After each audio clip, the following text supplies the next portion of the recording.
Dun, dun, dun. What's up, everybody? Hope you're doing well. I hope you guys are having a fabulous. Oops, hold on. Sorry, that's bad. Don't have your volume up. Okay, there we go. All right. I hope everybody's doing well. Thank you so much for being here. We are going to have just an open session. This is the Sunday, just general chit chat. We're going to talk, ask questions. If you have questions, there has been one in chat. I'm going to share that information with you here in just a second. This is going out to Littlefoot. Littlefoot asked a question about notes, and I have pulled up a resource. I'm going to talk about that here in just a moment. I first want to say hi to our friends that are here with us. So we have Jack Riley. Dun dun dun. We're breaking the Virgin Stream thing. So welcome, Jack Riley. How you doing? He starts chuckling. He's like, the Virgin Stream. That's funny. Jack Riley, if you don't know Jack Riley, then you haven't been on my channel. He has done tons and tons and tons of work, lots of articles, very stooped in doing things like reviews of counterfeits, looking at the varieties, trying to find old and new generations, really just disseminating tons and tons of great information. Fabulous dude. So I'm so glad that you're here with us today. I appreciate you being here, bud. And then obviously, you know, old Jack, we're going to call it old Jack and new Jack. And that is Jack Young. Jack Young, good morning, sir. How are you, my friend? Good morning. Great. I'm glad to be here. I appreciate you coming up. And then we have the old staple. Well, not the old staple, I should say just the staple. Eric Byer, how you doing, my friend? Good to see you here today. I think he might have went AFK for some coffee. We're just going to kind of go. Oh, yeah, no worries. Today we're going to be, yeah, we are Jack-o'-lantern today, Sorcerer Stan. We're going to go over some stuff. So let me pull this up. The first thing I want to do is answer Littlefoot's question, and then we'll kind of break into the rest of this. So let me share this. So Littlefoot, I'm going to throw in chat this link right here. This is from the Bureau of Engraving and Printing. And if you want to see this again, that link is there. Anybody can go click on this. This is a quick fact sheet on the fractional currencies.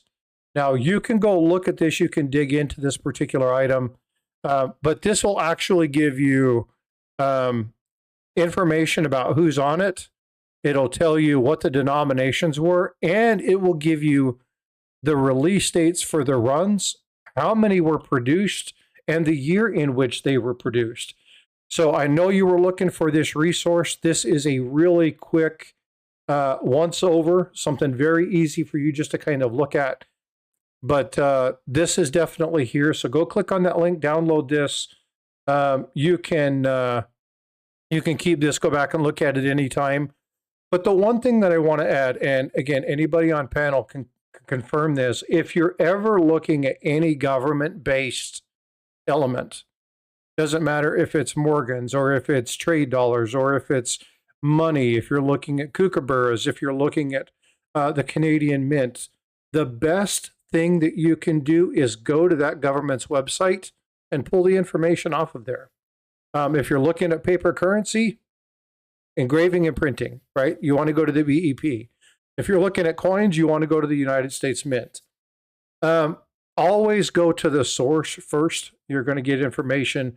But if you want to look at history and lineage and what happened, then you can go to some of the other channels that are there. So if you're looking for specific provenance, you can go to some of the grading companies, the TPGs have good resources. Look at some of the trusted sites or reach out to any of the folks on panel. And there are tons and tons and tons of great resources available. I'm more trying to link people together. And so if you ever have any questions, you can send them to me and then I can always get the people that are best suited for that answer engaged in that conversation. So Littlefoot, thank you so much for doing that. I just wanted to pull this up so that you could see this, but that is definitely a great resource for you. All right, let's see. Did I miss anything else? I haven't really seen any other questions in chat. Tons and tons of questions or discussion regarding the Vikings, Europeans, nomads, stuff like that. You're talking about my lineage now. That's a fun, interesting conversation. But it's good. If you guys have any questions or conversations, then please, again, put them in chat. Do me a favor, type in the capital word question so that we can track it and then we can get to it. Silver Tsunami member for 2 months. What's going on? Thank you so much for being a member. Definitely appreciate that. Vote for Pedro. What's going on, buddy? I guess I should say hi to everybody. I haven't done that yet, right? Gold Maple, EMR. What's going on, EMR? Good to see you, bud. Neil Hans, Littlefoot, Mike Noodle. Good to see you in chat, bud. I hope you're feeling a little bit better today. Let's see. We have Eric is here. We already said hi to Eric. We've got Way Deep Inside. What's up? David Carlisle is here. Good to see you, folks. Hope you're doing very well. Siren is here, moderator extraordinaire. You can always tell that Siren is in the chat. Just look for all the pretty colors. She likes to do that. So let's see. Jack Gallman from Marion, North Carolina. How are you, good sir? Nice to see you, Sorcerer Stan. Great to see you in chat. Metal Matt, good to see you. Vote for Pedro.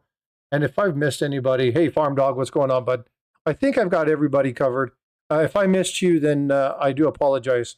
But thank you all for being here.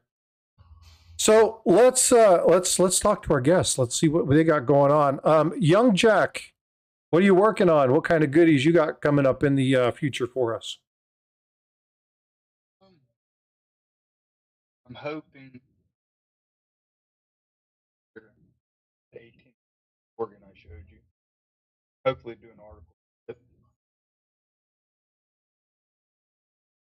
Let me pull that up real quick. PCGS certified.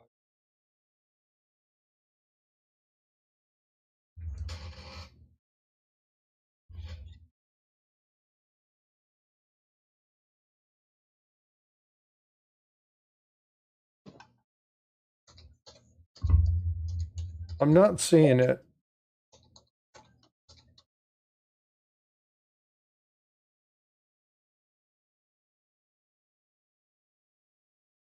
Oh, the 18960?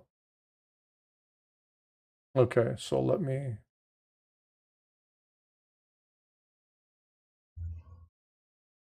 What's going on, Dirty Water? How you doing? Hey, Christy. Good to see you. Let's do... Trying to open this. Unfortunately, I'm not wanting to display.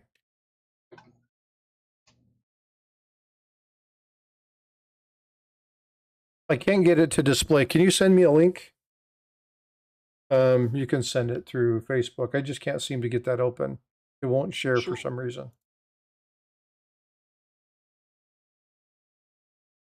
Yeah, Jack's mic is low all of a sudden. It was good when we first got on, but it's hard to hear him. Hey, Jack Young, I just got your thing. I'll pull that up here in just a second. Yeah, I just sent it. I don't know if it's going to pull up or not. Yeah, I got it. It's really nice. Oh, cool.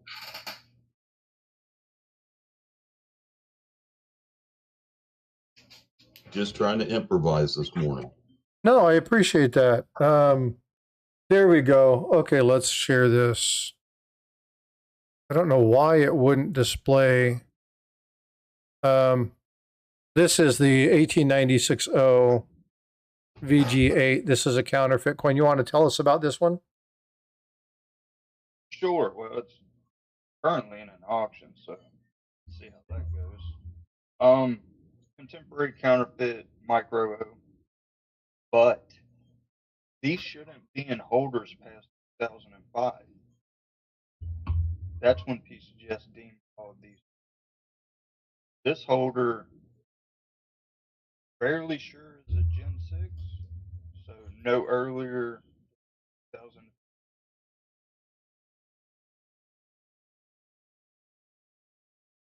So why shouldn't it be? Why shouldn't it be in the holder? Is it a legit holder? Yeah, Yeah, it's a legit holder. This is a normal PCGS slab. genuine holder, major auction house, right up, tax alley. Jack, are you on your phone? No. Okay, if you're talking on your laptop, make sure you're talking into where your mic is. If you turn your head, you'll cut out. So make sure you're talking into your microphone. Perfect. Because it sounds like you're looking around because you cut in, cut out, and then you sound good, then you don't. So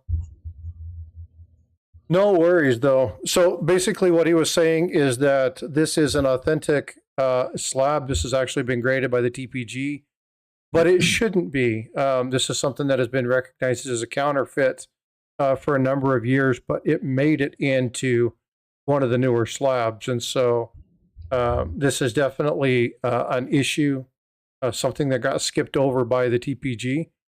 And they're definitely trying to, he's trying to get this in auction so that he can have this. Now, when you get one of these things, what do you do with it? When you get one of these, what do you do with it? Yeah, so like, do you report it to the TPG? Do you have them delist it? Do you, what's the process for that?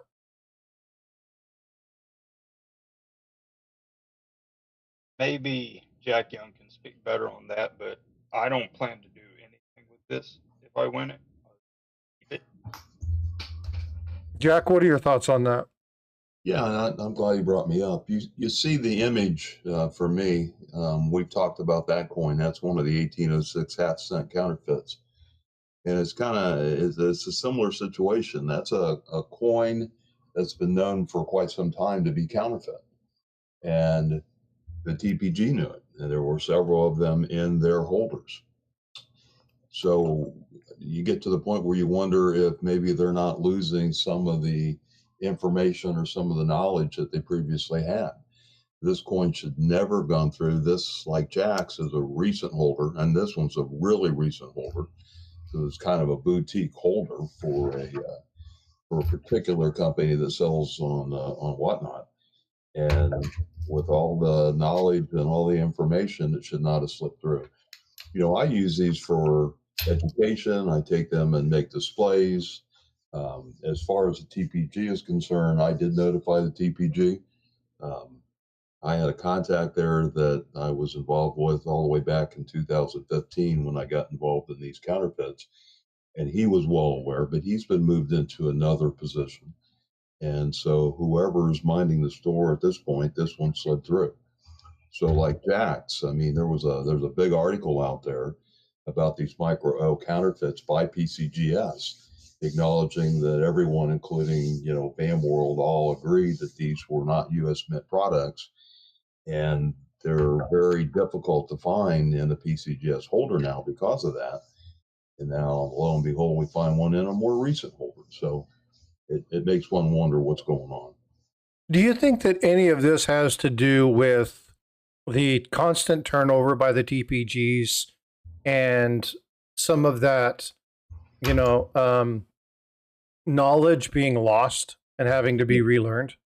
I do. I think there's been a lot of turnover. Of course, we all know that both of the largest companies got bought out by equity companies. And I work for a company that got bought by an equity company, and I know what their main drive is, and that's to increase sales. And so, you know, they're going to continue to try to push product as fast as they can. And that's been one of the other issues, has been the lead time associated with it. So I don't know if they're bringing in new people, they're bringing in lots of people. We've read that some of the old guard has left and gone into to other places. We know there's another certification company that's come up that's getting a lot of credit right now, and they have some of those folks that have left. So, yeah, I think so. I think there's just some institutional learning that that's being lost, and I think that there's haste, and I think we're chasing a bottom line, and as a result, we're seeing some of these kind of mistakes again. Yeah, and again, we have that. That's one of the problems that we have, and it doesn't matter what field you're in. As people leave, there's a sort of knowledge that gets lost. In the medical field, we call it clinical currency, and that is when you're working in that all the time, it becomes second nature. You just learn this. Doing like tech support on a computer, one of the main questions is, is your computer on? And people go, well, that's a stupid statement. It's like, but you have to ask these questions. And if you don't understand how to get to the bottom of something or what to look at, that knowledge gets forgot about. And there are gaps that open up in that piece. And so I was just wondering if these kind of things are because of the turnover that's happening. And we see, PCGS, NGC, those people bounce back and forth. But as Eric has stated, number one, they don't make a ton of money. And number two, they're seeing tons and tons and tons and tons of coins. Coins went through their hands. You would be amazed. What's up, Robert Bruce? Good day. How are you? So we got a question in there. Question, how many tests do you do on silver dollars? Well, it depends. If I have one, I mean, obviously you're going to look at a magnet test, make sure that it's not magnetic. The jacks that are here, they're going to be looking at, the markers. They're going to be making sure the right reverses that are there. You can check the thickness. You can check the diameter, check the weight. If it's, you have a ping tester, you can check the sound. A lot of people like the magnetic silver slides. I don't necessarily like those because how do you determine how quickly or how slowly they should slide? It's a very arbitrary thing. I don't think it's a great resource for that. So there's a number of different things, but if we were to say that there are some of the best methods, I mean, weight is probably a really big one. Diameter and thickness are really big. And then being able to identify the markers on the coin. What would you guys say? I would say RF gun. Yeah, I was going to say something similar. Of course, I always say attribution, which ties into the markers. But, I always look and make sure that the coin can be attributed to a genuine variety. That's right out of the chute. Any raw coin, I've got a scale. I definitely weigh it. It's a really good one to at least look at. But many of the current Chinese fakes weigh the right amount. So they've done their homework there. And then I've got a local coin shop that I love to go in and probably about once a month, every 6 weeks, I do a little counterfeit show and tell with them. And they've got an XRF and they go in and they actually do an analysis of my coin and tell me what's in it. And so that's always helpful. If I've got one that I'm just not sure, they will gun it for me. And I found, confirmed that some coins were contemporaries, some Buffalo nickels, just because it wasn't U.S. metal in it. They had other properties with it. So that's really a good test if you have the ability to do that. Well, and remember, folks, that if you live in or around an area that has a jewelry store, that has a pawn shop, that has a coin shop, most of those places have silver and gold detectors that'll tell you whether it's silver or gold. So if you're looking at, is it the authentic metal, you can do that. But again, Mike is like, if in all real honesty, a scale is my first move. For me, it's the scale and the thickness. You can have the proper weight, but the coin might be a little thicker than normal. That is usually a decent sign that there's a problem with it.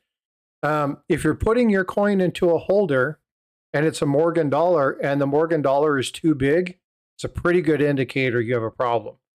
Now, where you get into the tricky ones is not necessarily with the silver and gold, but with some of the old copper pieces, because sometimes the diameter of those coins, and we talked about this when we were talking about the Rick Springfield collection, even with the gold, is that the dimensions, the diameters changed because they had open collars. So the really, really, really old coins, the diameter was a little bit different. Sometimes it would be a little bigger, sometimes it would be a little bit smaller. So you do have to be careful with that. And how wore is the coin? That's going to matter on thickness. That's going to matter on your diameter a little bit. It's going to take away from that. So there's a lot of things that you can look at, but ultimately, you know, if you have the money and you can buy an XRF machine, or you can get something like, you know, one of the Sigmas or something like that, that's fine. But for free, normally just take it to one of those shops and they'll do it for you. But the number one way, and unless you really understand what you're doing. Now, Jack, both of the Jacks that are here, they can buy stuff off eBay because they can look at the photos and go, yeah, that's authentic. Oh, yeah, no, that's not authentic. If you have that skill set, then you're okay buying off eBay. If you don't, there's a problem with that as well, though, because some of the sellers right now are using stock images. They're using images of genuine coins. That's right. And it's pretty obvious when you see that there's, you know, 30 available and 100 sold. That's the key. Not getting an 1881 CC for $32. It's just not. That's the key, is look at multiples available. That's a great thing, though. When you eBay listing, it'll say the coin for sale is the photos of the coin are the actual coin. A lot of people are actually using that as a selling technique now. Absolutely, I show that on my Facebook group all the time. So Littlefoot's like, hey, a business opportunity. Someone start renting Sigmas. You had better have a massive deposit in order for that to happen, because that'll disappear quickly. A lot of people will use cards that don't have enough money on them. There are a lot of ways in which people will screw with that. They'll use like a credit card or a debit card, and then as soon as they do that, they'll cancel the card. So there's a lot of scams regarding renting, things like that. You've got to be really careful with that. So if you're ever going to get into a business opportunity like that, do your research, because you can lose a lot of money fast. Okay. People, the good idea fairy, as we like to call it in my line of work, costs people tons of money. So always vet your ideas before you do it. That's not a bad idea, Roxilla, but as time goes by, the fakes are getting better and better. And wait, it's only a matter of time with technology the way it is. They're going to be able to do laser mapping, where they're going to be able to put all the die scratches and everything on fake coins. That's already happened. Yeah, it's already happening. Yeah.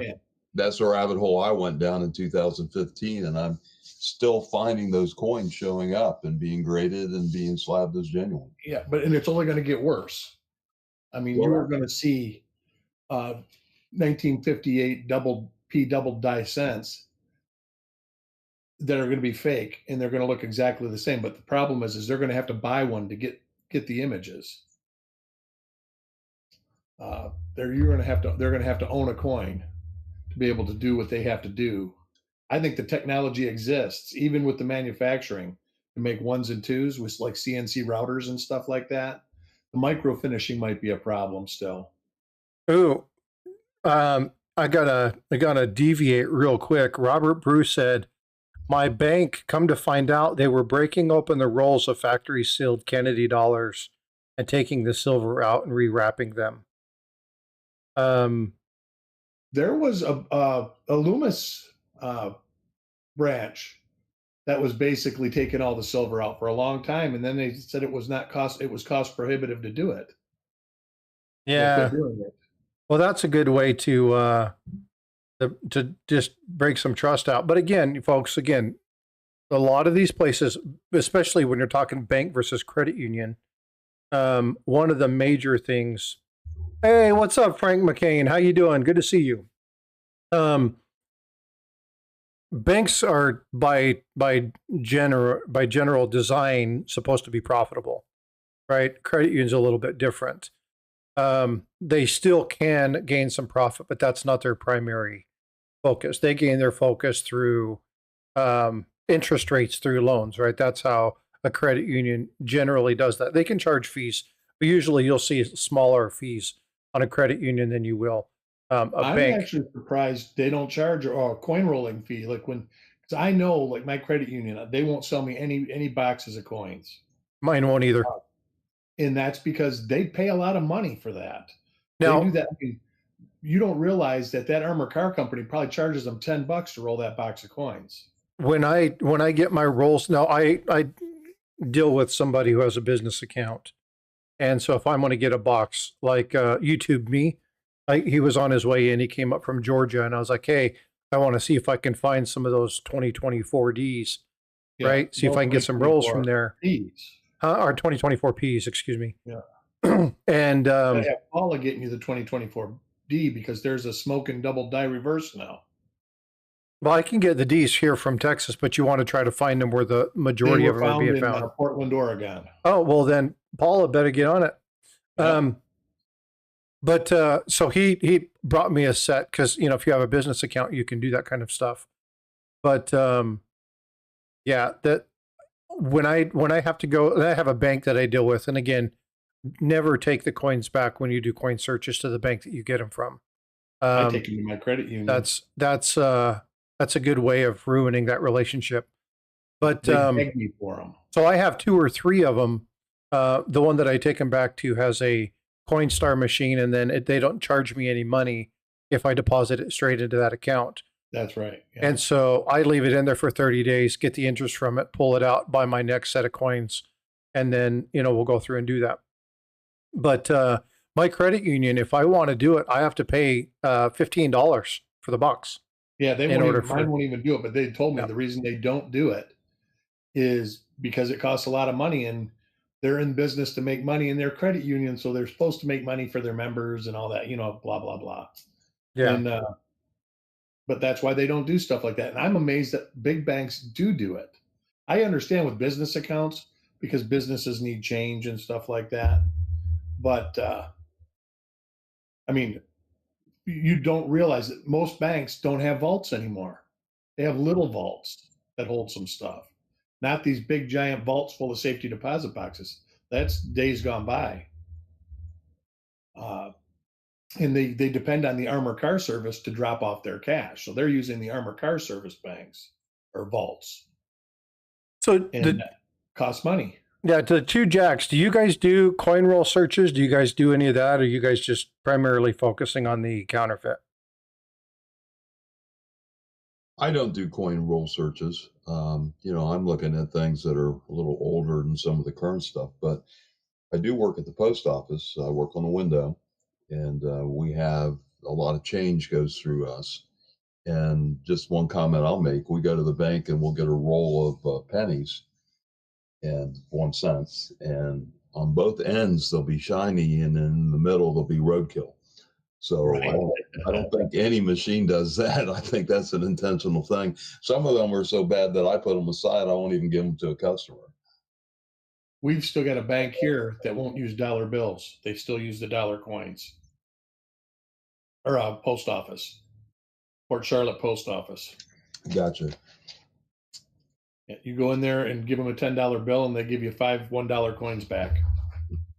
Yeah, we don't use the $1 coins. We look at those as a nuisance, but I do find strange things. I mean, I found some strange things, some foreign coins in a quarter roll. I found one gold-plated coin that obviously sold at an internet somewhere in the roll. I found some really odd things, and every now and then you find an old coin in it too. But the cents, the large cents, they're normally roadkill. They're normally really bad when I get them from the bank. So I want to address something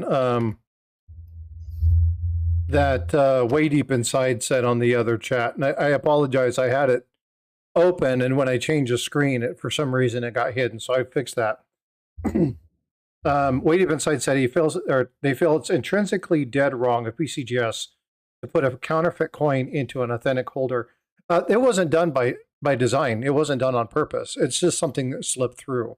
Yeah, I mean, they're yeah. not counterfeit experts. The graders, that coin went through 3 people's hands. The last guy to look at it, now he should have been an expert. He should have been the one that caught it. The finalizer for the graders. He was the one that should have counted. But the other graders, they kind of teach them. And like I say, they don't spend a lot of time with your coin. When you hear stories from them, I live near where NGC is, and I have had the pleasure of talking to probably a half dozen people that were graders at NGC. And it's astonishing when you hear their stories.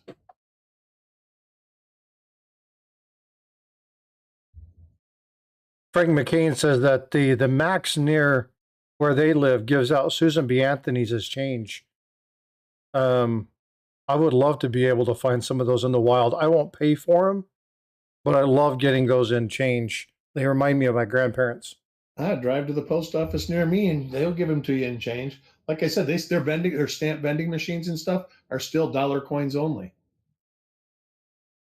It's like it's set back 25 years in time.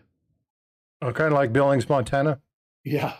Well, but there's a lot of people there. I mean, there's a lot of people around that post office, and that's the only post office I know that still does dollar coin stuff.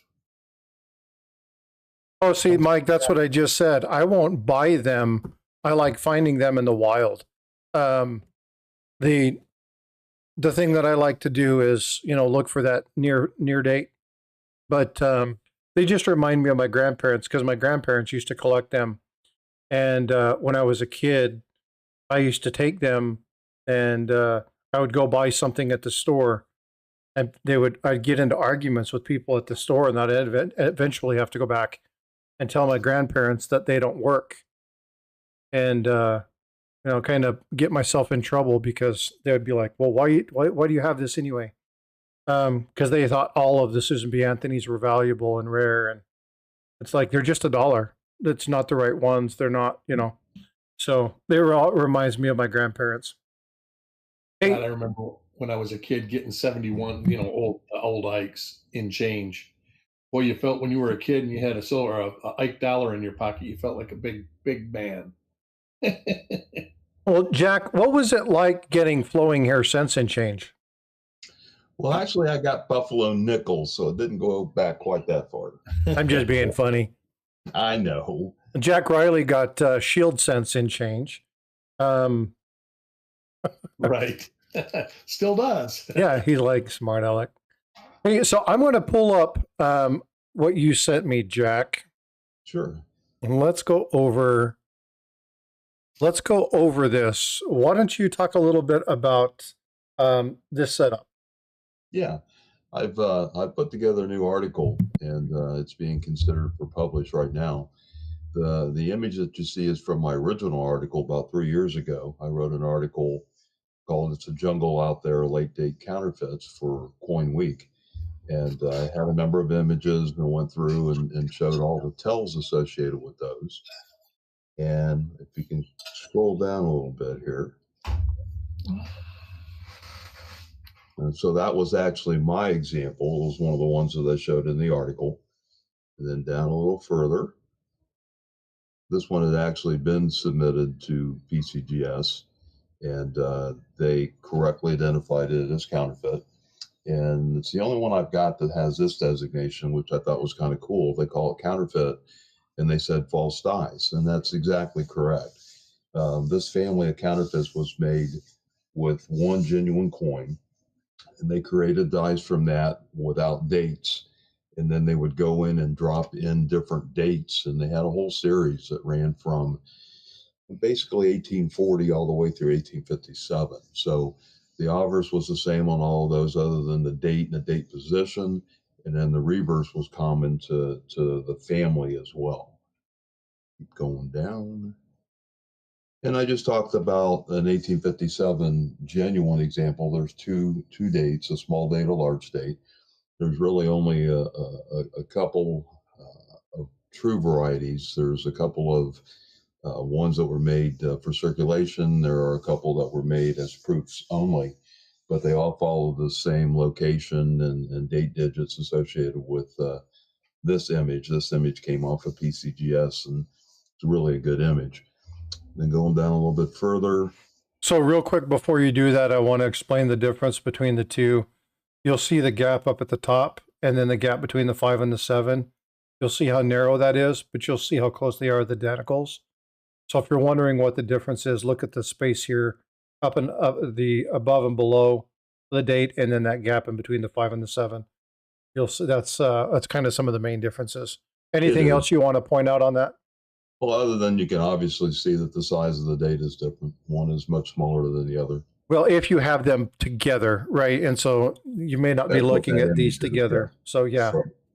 So just as a quick glance, so you can see exactly what's going on. Absolutely. And then there's my example to the right. It is a large date. Supposedly, you can see that the date is offset. You can see that the location of the numerals are not in the right place. And actually, it ends up past the bus tip there. So that's one of the things. If you draw a line from the 1 through the bus tip, this one is in the wrong place, associated with the genuine one on the left. Yeah, the thing that catches my eye on this is the 5. If you look at how it's kind of molded into that hair should be here. Correct. Right. That's a really nice linear flow there. It looks like it's a purposeful design element, whereas this one doesn't do that. So very cool.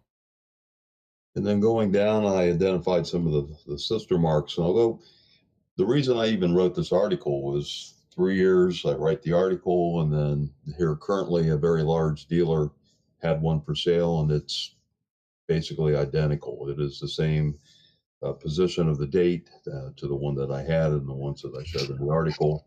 And then as you go down a little bit further, it shows the main attribution points that I had documented in the article as well. So there's a little divot or a little blob that you see between the stars I've circled. You can see when I draw a line from the tip of the 1, it misses the bus tip. So it's mislocated there. There is a defect in the E of cent that through time they tried to wear away, but it was pretty prominent on this one and mine. And there was actually like a scratch on the rim there that you see, and that was common in most of the ones that we saw as well. NGC actually wrote an article on an 1840 that had basically the same attribution points with it. And so I notified the eBay seller. I asked him if he was selling it as genuine. I really expected him to have an idea. He came back and asked me what are the diagnostics. I explained them to him. That actually stayed for sale. I was surprised it was not removed, and it went a couple days, and there were a number of people that were viewing it, and I actually purchased it, had a discussion with him about it, and he canceled the sale. So he still has that coin in hand, but he and I are both aware that one is not a good coin. And see, this is the kind of thing that, especially for not even just new collectors, I mean, seasoned collectors make mistakes as well. And so having these articles, if you aren't familiar with where to find these, it's Coin Week, correct? Correct, coinweek.com. And when you log into that, and we did this a couple weeks ago, if you go to the search bar and you type in Jack Young, you'll find a few. There's just a couple. Yeah, and so what you can do, and let's go ahead and pull this up, and we'll go ahead and walk through this again. We'll pull up Coin Week. And again, you can search here. So and then if you want to do something, let's say you want to do flowing hair, and you want to look at something that he's done there, you'll get, oh, look at this. It didn't cycle. Yeah. There it is. Look at this. Jack. So he's done a few of these. So if you want to look at what's going on and you want to see the flowing hair examples and see what he's done and how he's worked things and what he's identified, again, there's tons and tons of information, die markers. So if you're looking for an old coin, I would highly recommend going to this, typing up that search, looking and checking these things out, because he gives you all the diagnostic criteria, right? So look at it, see what's going on, and then if you have any questions, you can always reach out to one of us, and we'll make sure that you get connected to Jack, and he can answer your questions. Hey, Frosty, Yeah. I think if you go into U.S. coins and click, I think that there is actually a counterfeit. If you get back on the main page here. Oh, hold on. You're talking about Coin Week? Yeah, I'm sorry. Back to Coin Week and their main page. And there's U.S. coins up there at the top. Okay. Right there. I think it says counterfeits down there somewhere. Yep. Yeah, right there. And so not only will my articles be there, Jack Riley has written a couple of articles, NGC post articles. So, I mean, you'll get the whole gambit of counterfeit articles and information available that's been posted on Coin Week. So not just mine. I mean, there's everyone else's as well. Well, and I'm singling you out, obviously, because we're talking about this stuff that you've done. Understood. There's tons and tons of research out here. But again, the point that's being made here is that you have a ton of resources available to you, and they're actually really easy to get to. You can also go to Harlan J. Burke, right? They're available for you, as well as go to Livecoin Q&A. There's a lot of resources on there. But if you ever want to get a hold of one of the two Jacks, you can reach out to them through one of the Facebook groups, or just reach out to me and I'll make sure I can get you the information. I was asked, are you in Oregon? My mother lives in Oregon. I'm actually in Texas. My mom lives about 3/4 of a mile from Haystack Rock. So very familiar with that part of Oregon. But yeah, Oregon's beautiful. It's just the city centers that are wonky. All right. And Eric Beyer is here. He's just being quiet. I know that's uncommon of Eric. This is out of my wheelhouse. I am not a big fake fan. I know some Lincoln Cents fakes, and that's about it. So what about you, young Jack? What kind of articles and things are you working on? What are your big items? I have so many that I plan to do, and I put in ahead of each other. There's like 4 that I can do all at once. Whoops. I don't know what that is. There we go. Let's get on the right one. That was something that's important. Proxyblog.org. And then here again, you can search by Jack Riley, and then you'll see various articles that come out. He talks about different stuff. You'll see bunches of different things that are posted there, where he talks about breakouts. Again, if you want to look at information on these particular ones, you'll see same basic setup. And this is, if I'm not mistaken, this is one of those ones where they went in through here to raise the mint mark. Yes. Right. So really cool stuff. I didn't even know they did this until I read this article, showing some of the cracks in there. You look at some of the items that are there. Now, there was one thing that he mentioned when he was looking at, when he was talking about counterfeits and going through some of that, and that was that you'll see doubling from ejection doubling on some of the counterfeits. A lot of people think that they're double dies, and that's just because it was on the host coin. And so I think it's really cool to understand kind of what's happening with the original coin. But they shouldn't be there. Not every single coin in a specific run has ejection doubling. And so I can't talk much more about that because it's still learning about all that stuff. But again, there's tons of resources for you all to be able to go and look at this kind of stuff and check stuff out. So very cool. So what other questions do we have? Haystack Rock is near Silver Great Waterfalls. Yeah, it's a beautiful area, Frank McCain. It's definitely a cool place there. Joseph Cooper, I hope you're doing well, man. We'll continue to pray for you. Go enjoy your time at church, and thank you for being here. Definitely appreciate you coming in. Vote for Pedro. Thanks for throwing Livecoin Q&A's link in there. Definitely appreciate it. And yeah, it's always good to ask questions. So what other questions do you folks have? We've got some very knowledgeable people on chat. Let's get some questions asked. Gremlin, what's up, number 2? How are you? I always tease Gremlin being my number 2. Gremlin, 12 months member. Thank you so much for the support. Oh, I'd appreciate that. What's that? Being a member for 12 months. Yeah, she's a stud. Well, studette, whatever you want to call her. Yeah. But come on, folks, ask your questions. Let's see what we got going on here. I mean, you guys can, I can talk about a whole bunch of different stuff if you want me to.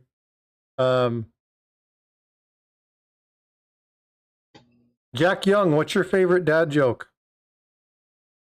My favorite dad joke? I don't know that I have one. Seriously? Seriously. I peg you for a guy that has a bunch of them. No, not at all. God, I had one this morning and I can't think of it now. Let's see. It'll pop in any minute now. Well, so I'll tell you one. Okay, I met an egg, and this egg was guilty of one of the worst crimes that any egg could do to another. You know what he was guilty of? No. Poaching. Beautiful. Oh, Beautiful. That's just terrible. Yeah. Anyway. I have a post office joke. Egg jokes crack me up. Yeah, go ahead. What is it? Yeah, a carrier was coming up to deliver mail, and the lady had a pit bull, and he told her that he was not going to continue to deliver mail. He felt threatened by the dog unless she had him tied and secured the next day when he came. And when he got there, the dog was chained to the mailbox. Nice. That's funny. That's kind of sad, I know. I love stupid jokes, though. They make the world go round. I've got a note here. I'm just going back through the chats. Littlefoot put a note up and said, I put a post on my page. A YouTuber watched small channel, bought 3 Morgans from eBay at the end of last week. He didn't think to test them until I started asking questions. 2 of the 3 were fake.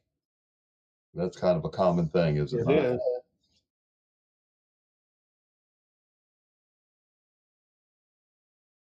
So, which one was that?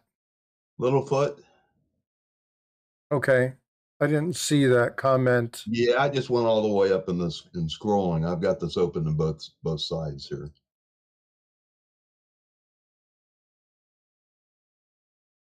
And then someone else, Roxzilla, said, isn't it the best way to know what the coin is supposed to look like first before you buy it?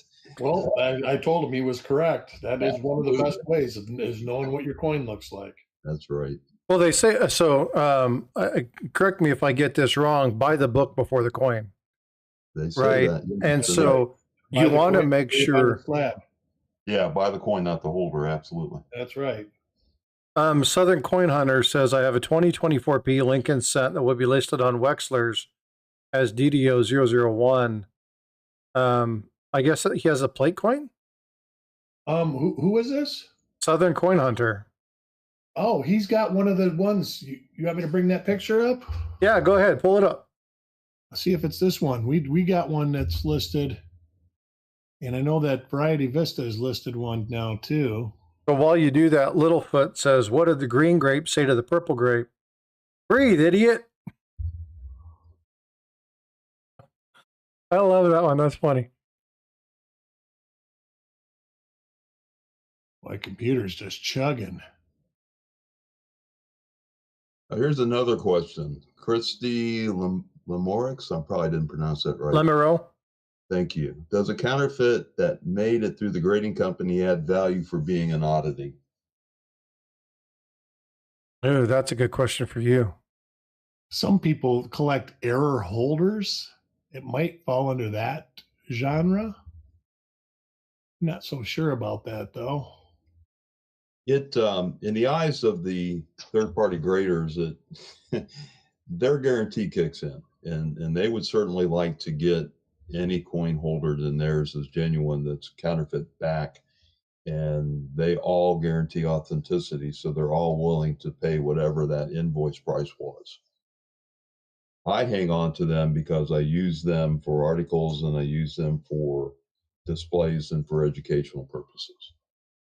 But the thing is that when you find one of these, now, some of these are, if I'm not mistaken, some of the older ones had circulated for quite some time. So if you were to find, and I'll go to my one of my favorite counterfeit coins next to Henning, which is the Omega Man.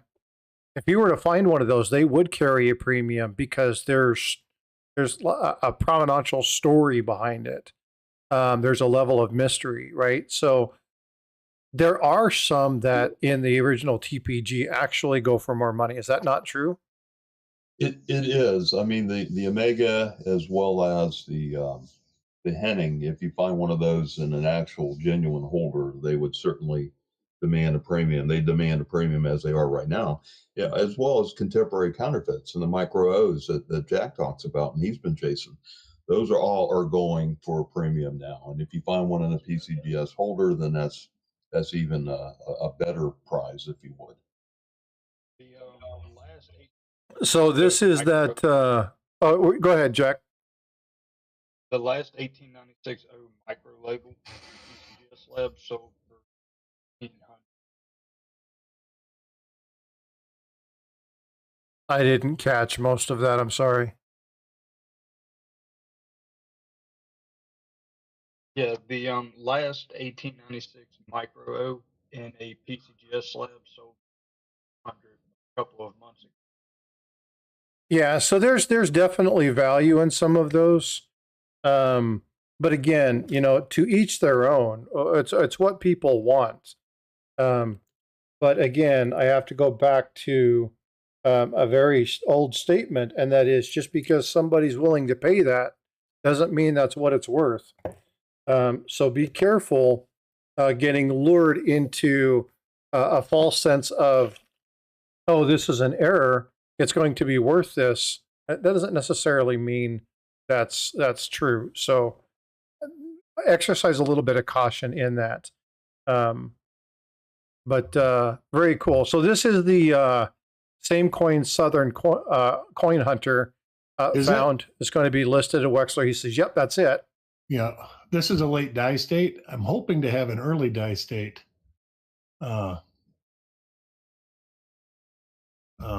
soon. I know that they found a lot of them in Louisiana, but I've heard them now being found in North Carolina, South Carolina, and Georgia also. So fairly wide distribution. Unfortunately, definitely in the Southeast. Yeah, unfortunately, we get Denver stuff here in Texas. Yeah. We don't see a lot of Philadelphia stuff until later on, once it's had time to circulate. So I'll have to reach out. Most of the coins that I looked at met Jack's comment earlier, where you get lots of shiny stuff on the outside, and you open it up, and the rest of the coins are trash. And for Southern Coin Hunter, these are listed as 2024 P1DO001, and then James Wiles has it listed as 2024 PVDDO number 1. So he can write a cross-reference on the coin. It is listed. I do not believe Kaneka is listed it yet, but that can be problematic and time-consuming. I don't know if they're even taking attributions.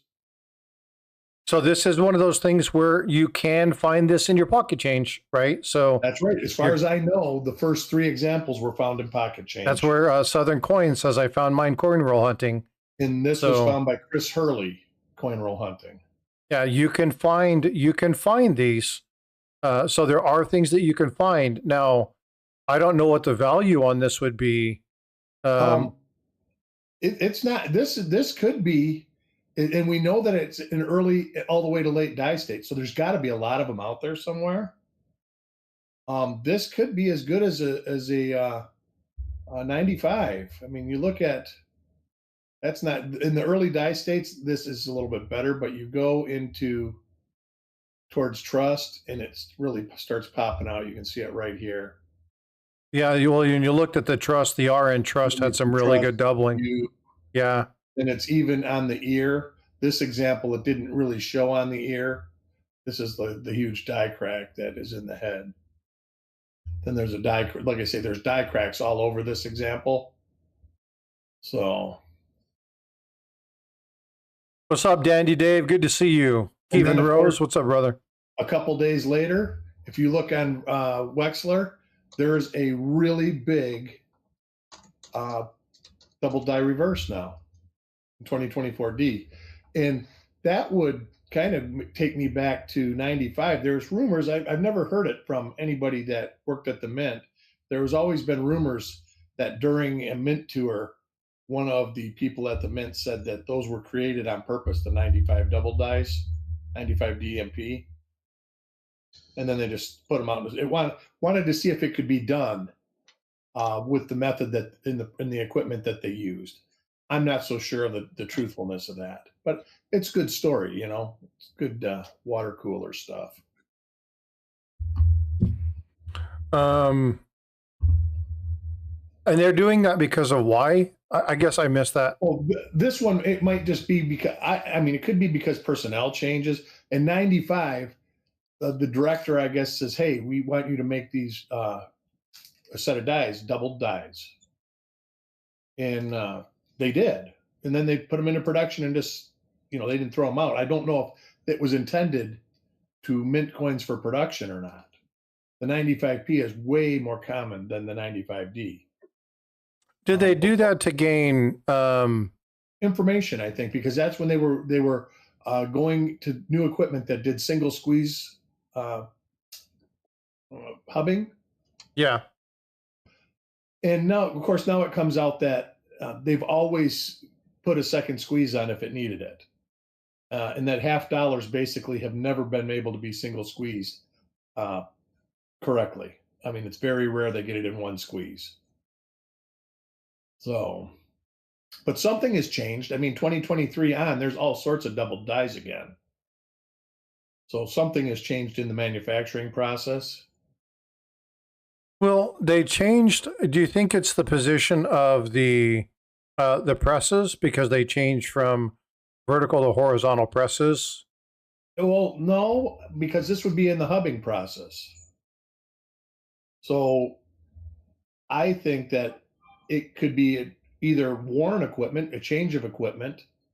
You know, maybe they're like, hey, how long are we going to be minting coins? We don't have to buy the creme de la creme of hubbing presses to make these coins. Let's get one that's a little weaker and just do multiple hubbings. Well, and especially with the news that they might be ending the cent after 2026. Well, and like I say, I think you're going to find, if they do end the cent, I mean, and it's still an if,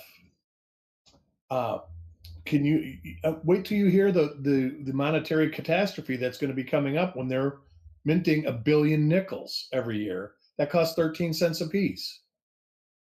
So they just increase the amount of money they're spending. So the nickel's going to be right behind it. It'll only take a year for somebody to say that.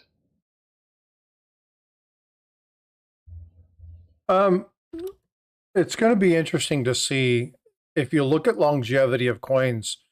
The nickel lasts way longer than a cent. That is true. Well, not as it lasts. Copper penny lasted a long time, so you could argue that you should pay 7 cents to make a copper penny. Well, and the question is, so they ordered the last. So again, when we go back to this penny situation, you've got to look kind of between the lines in the discussion. They want to get rid of the cent. Well, they've been wanting to get rid of the cent for 5 decades. This right. isn't anything new. Okay. So what do we actually know? Well, we actually know that the Secretary of the Treasury said that our intention is to stop minting coins. They told us that what we do know is that they performed their last order with the vendor for planchets. And that could be for a million different reasons that aren't even involved. Have nothing to do with the striking of the coin. Have nothing to do with the creation of the coin. It could be that they're developing a new metal for it. It could be that they their contract expired. There's a whole ton of reasons for that, right? So what do we know? We know that the intention is for them to look up. At this point, if you look at the if you're tracking the congressional legislation of the committee that was designed, there's been very little progress in the publication of what findings were. They probably haven't even turned them in yet. I think they have until the end of August. I think they have to report September, October timeframe upon fiscal year. Historically speaking, every time they've tried to do this, there's been monumental pushback. Yeah, and so number one, a lot of people thought 2025 was going to be the end. You're not going to kill a key coin prior to the semi-quincentennial. Sorry, it's just not going to happen. And they could have billions and billions of planchets sitting in warehouses. Yeah, and so what do we know in that regard? Well, we know less than what everybody thinks they know. That's right. Right. And I just did a video on this. Go watch it. You want to learn? Oh yeah, I saw that thumbnail earlier. I talked about. Hey, Paula's in chat. What's up, my friend? Good to see you. I hope you're doing well. There's a lot of stuff that we just don't know. So make up your mind. Again, we talk about the economic portion of this. It doesn't make sense to mint it, but we talk about public opinion. And whether or not you agree with this, public opinion has a lot to do with swaying people for stuff. Anybody who's going to make this legislation, if they think that there's a possibility that they're going to lose their job over it, they won't vote for it. Yeah. So there's a lot of stuff that we just don't know. Well, who are my moderator? Well, she's a moderator. I can't kick her out. Good to see you in here, Paula. But again, we don't know. And so it's easy to surmise what the end is going to be, and 2026 is going to be the end of the cent. But we have to look. Paula. We have to look at legislation. Yeah, and so there's a lot of things. Now, I will say something else, and this is something that was brought up in another chat. I was hanging out with Mike and Nancy. It's Michael Stacking, and somebody asked the question, and it's like, well, let's look at it this way. Jack, I'm going to ask you and Jack Riley a question. Eric, don't answer because you and I have talked about this in the past. Paula and Mike, don't answer in chat. Is the half cent still considered legal tender? They've done away with it. We don't make the half cent anymore.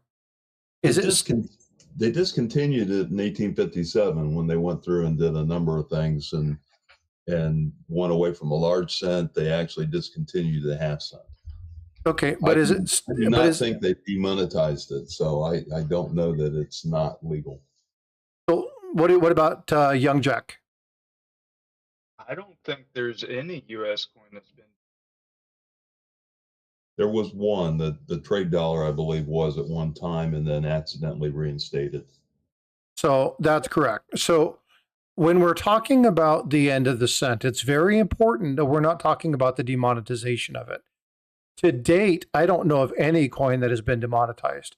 There have been coins temporarily done, but because of trade or things that happened with post-Pittman Act and some of the other bills, things got pushed back in. Some of the things happen through executive orders. But again, executive orders are one of those things that they come and go, right? They come and go with the president. And so any executive order can be overturned. What can be overturned by an executive order is legislation, the laws. They can't be overturned by executive order. And they've never demonetized that. So it doesn't mean that they're going to demonetize the penny. It just means that they may not be manufacturing it. But we don't know the answer yet. It doesn't matter who you hear it from. It doesn't matter what people think they know. It doesn't matter what the media is posting until we actually see that document that says, you know, according to the United States Mint, the penny's no longer going to be whatever. The Coin Act of 1974, which is the one that establishes the cent and even the half cent, 1974, go read it. The development of the half cent is still in that Coin Act. Once that changes and they remove that, there's going to have to be some sort of legislation that states there's no more manufacturing of this.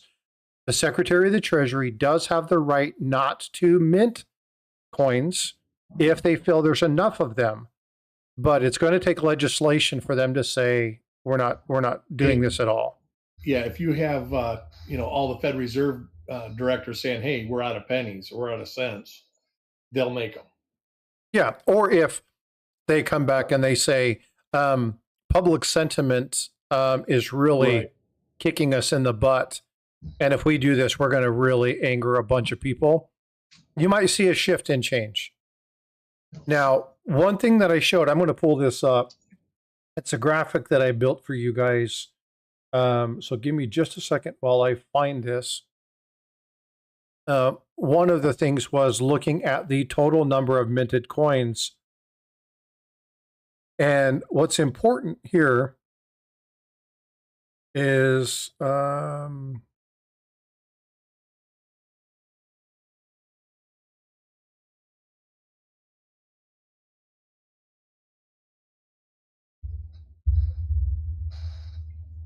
no, that's my mistake thing. Where is it?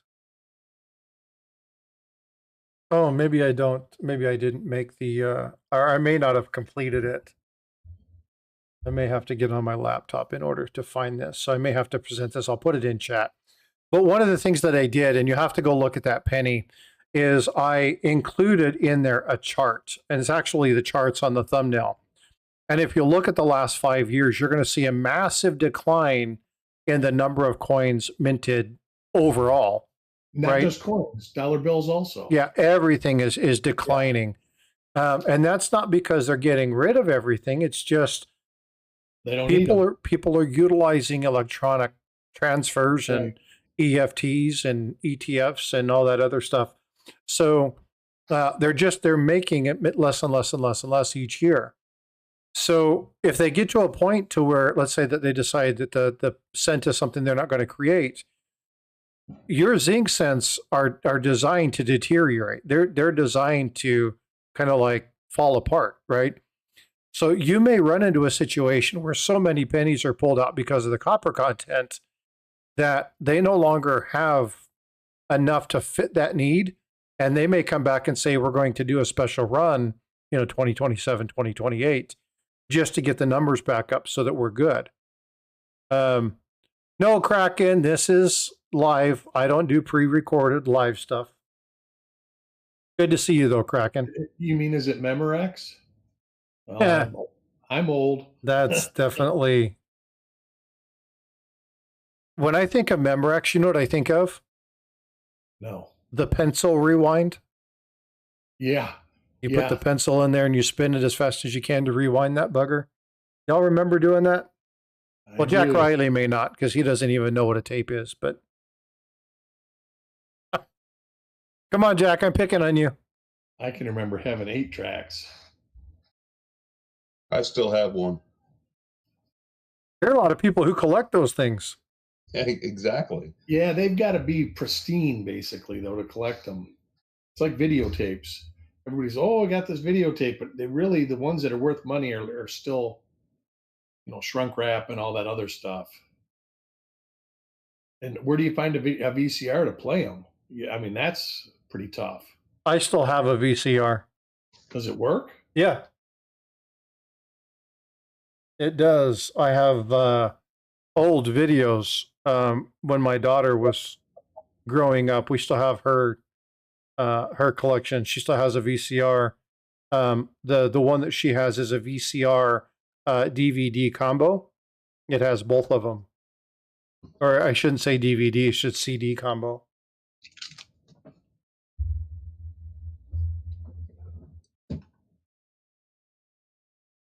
Trying to find my just finding my mintage stuff. I'm not finding the Talking about like this month's figures from the mint. No, I'm trying to I created Oh, a year. All right, that's right, you were saying. but I may not have completed it. And it might be on my because I have the mintages for the lowest mintages for P&D cents, because somebody was asking about if they do this, is it going to be, they talk about how low some of there are. You talk about, 1.1 million cents for the 1914D, or 2.25 million cents for the 1924D. And they're like, well, there's only 400,000 of these, 600,000 of these going to be for 2025. It's going to be a very low mintage. It'll be like a 31S though. They'll all be like brand new. Yeah. I don't know why everybody hoarded 31S. And if everybody collects them, the sheer number is going to destroy the value. Yeah, and that's the difference between a 14D and a 31S. 31S, I think, is 900 and something thousand, isn't it?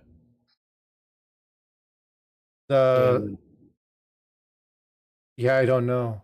Yeah, it's lower than a 14D, and everybody saved them. They're easy to find in high grade. 14D is a tough coin to find in real high grade. 50D nickel. There's another one in the 55S cent. There's so many. How many? There's got to be a lot of people here that look through wheat bags. That's a date you rarely find in a wheat bag, is a 55S, because they're all uncirculated. Well, here, look, I have it sitting on my desk. Right? They're not uncommon, and you can find them in really good shape. We talked about that when we were looking at coins that you can make, like books. If you're going to collect the key dates, that you can find them in really good quality, that would be a good one to do. The 50D, I mean, I've probably got a roll of them already, just because they're like those. A few of them. Hey, Tina Marie. Yeah. But there's a lot of them that are like that. I'm surprised that more people didn't hoard the silver nickels. It might have been a monetary thing because of the war and everything. I don't know.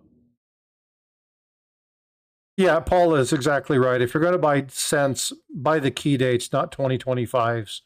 And especially for some of the prices that the 2025s that you see online. Yeah. Holy smokes. $200 for a box of 2025s, $300, $500. You guys are crazy.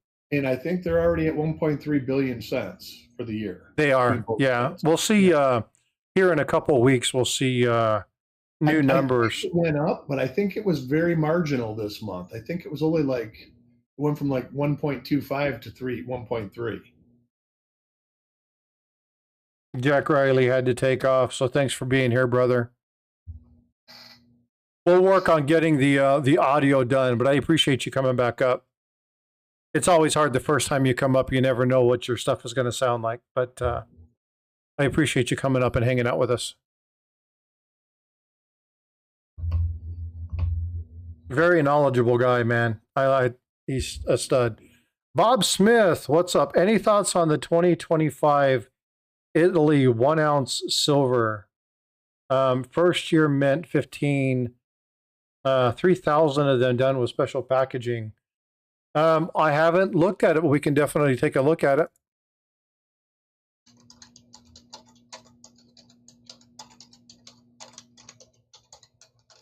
$20.25.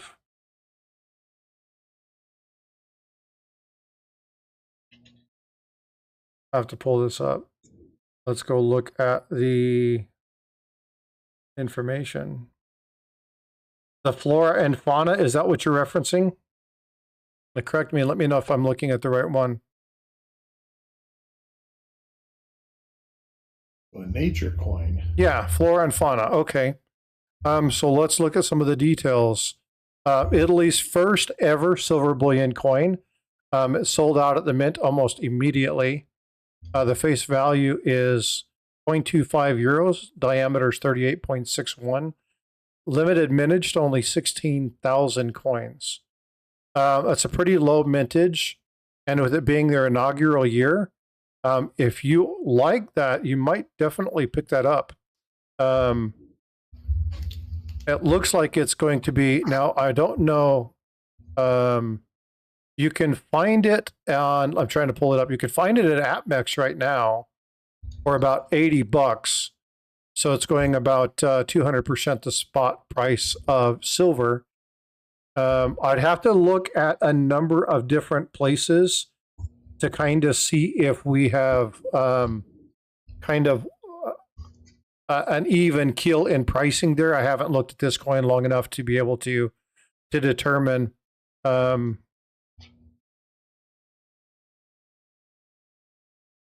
trying to see.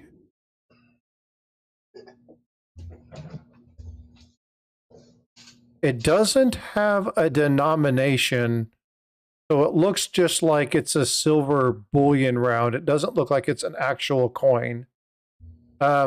So I will say this when you're talking about silver. Brenda Shank says we found one. John Shank says yeah, he's got a couple. The one thing about bullion, and you've got to be careful with bullion, is bullion in most cases tends to decline in value. If you look at some of the metals that the U.S. Mint does, over time the prices fall. Now, this is the inaugural run of this, but just because it's the first year doesn't mean it's going to maintain its collectability status. So be careful with that. If you want to get one because you like them and they're cool, then that's good. But in most cases, you'll see decreases in these over time. If you look at the American Silver Eagles, unless it happens to be, 94, 95, 96, you're going to see that the prices on majority of those have come down. So we don't have any history on this. This is the first one they've ever done. And so could it be something specific? Yes. For those of you who are not seeing this, I realized I am not sharing my screen. So hold on just a second. I'll show you the details on this. It's kind of hard to see, so let's why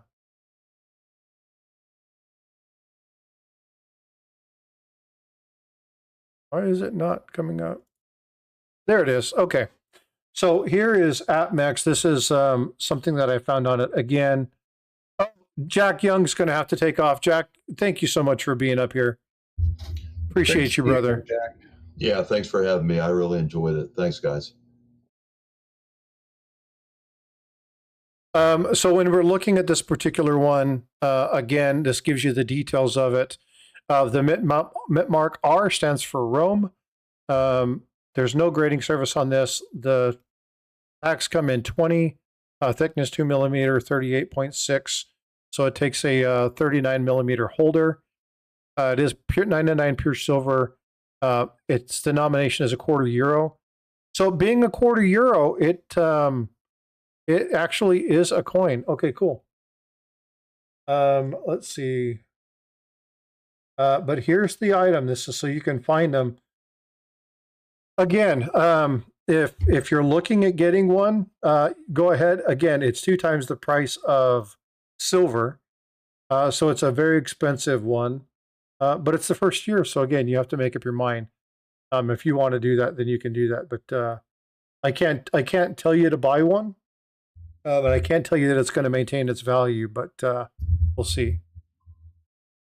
Perplexed is fuzzy. Well, they got razors for that. I'm just kidding. I'm not sure if it's the image that's coming across.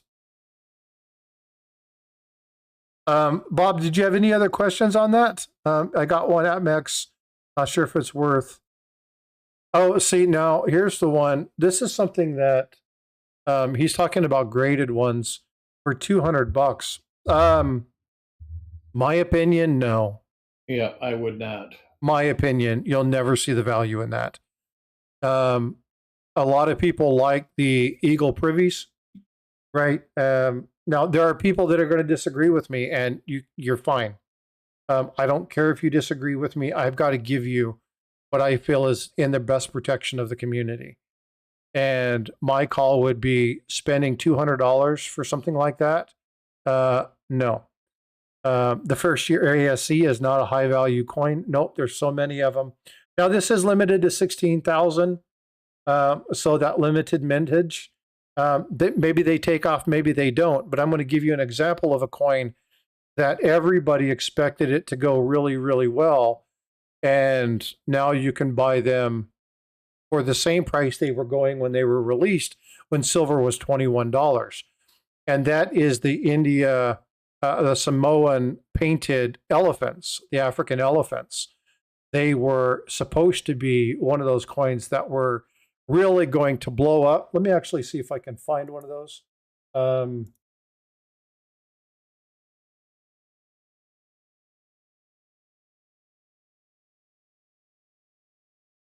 And I think it was a 2023. Let me see if I can find the image. And if I find the image, it's not one of those.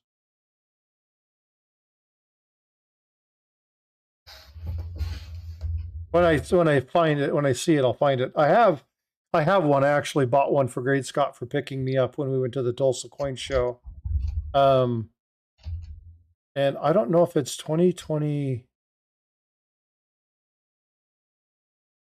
It might be 2024, but I think it's probably 2020. Oops. I don't know what year it is. Not that one. Anyway, I'll find it. It might be this one, and then it's partner coin. But anyway, the purpose for this is that this is supposed to be one of those things that was supposed to take off, and I can't find the coin. I'll continue to look and see if I can find it. But one of the coins, when they first came out, they were like 42, 43, 44 bucks. And now you can buy them basically for spot price. Just because somebody said it's going to be expensive, just because somebody said it's going to be good, doesn't necessarily do this. I'm going to pull this down for just a second, and I'm going to pull up another one, and I'll give you guys some examples. And again, when we talk about like the Star Privy, we talk about the Eagle Privy ASEs, you're looking at a couple $100 for the MS70s, $400 at some of the peaks.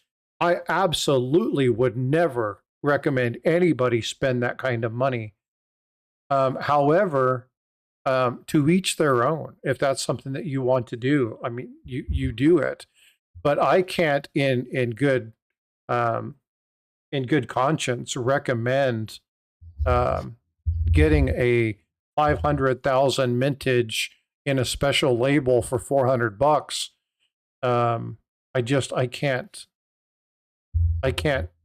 suggest that. I can't recommend that.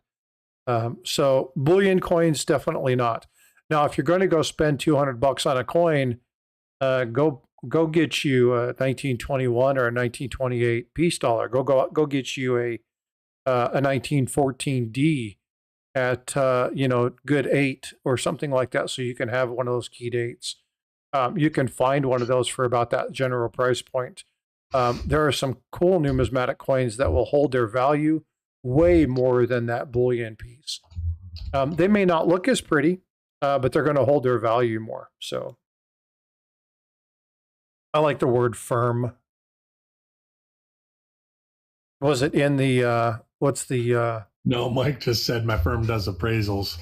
And what was the other one? And there was some, I love this word. I don't remember what word it was in some movie. Where they say that. You know the word that annoys the hell out of me? Because it was a key word and it was a pop slang word, and it meant to come together, to join together, and that was the word synergy. God, I hate that freaking word. Oh, the line from the movie I'm thinking about was, "I love the word moist." No.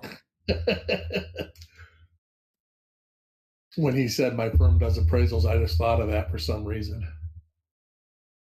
Don't ask me why. No rhyme or reason. Australian Kookaburra coins. Those are pretty cool. I actually like them. Getting on the ASC, the 86 ASC, the problem with it is when the Mint released it, they put it in this little velvet box with this little white satin, and all of them turned black. I don't know if you guys had the same experiences. I can remember buying one in 1986. Well, the one thing that I look at here, I'm going to pull this coin up. You guys saw this yesterday. We'll shut that down. I wish the Mint would do more stuff like this. Right? Which is like that holographic, and you can turn this. Let me get the light to shift. Oh, that coin is awesome. Right. Got to get the lighting. Impulse bought one, a different one, and then I thought to myself, I am not being shamed by frostbite today. I do that. I do that from time to time, don't I?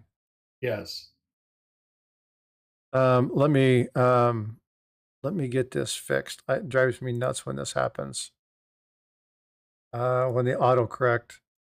I'm just glad they don't have the Iowa class battleships in 1 ounce silvers. Oh yeah, I get you. I would have those for sure. Yeah, I love the battleships. Of course, me being Navy, I love ships in general.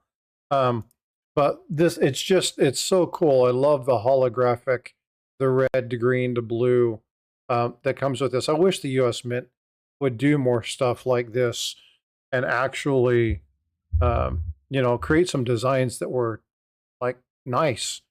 I see that Superman coin, and no dig on the head designer for the Mint, but I'm sorry. It's just not something I can get behind. If Mike was talking to me, that's not our Mint year. It was 1986, and I ordered it from the Mint. And it was the only year they did it, as far as I know. It was like in a gift box, and it was, yeah.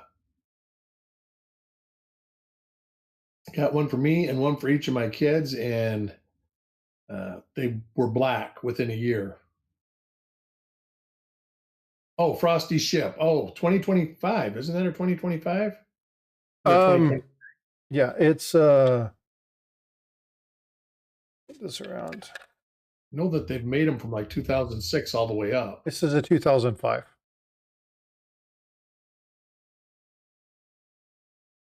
The aircraft carrier coin. I would love that too, Frank. Yeah. And they've been doing some of this stuff for a long time, and they have the glow in the dark ones, and But the thing that's cool about what the Canadian Mint does with these special coins is that they do colorized, non-colorized, holographic, non-holographic. So they give you options, and one of them always has a smaller mintage than the other one. Sometimes it's the non-colorized that has the smaller mintage. Sometimes it's the colorized that has the smaller mintage.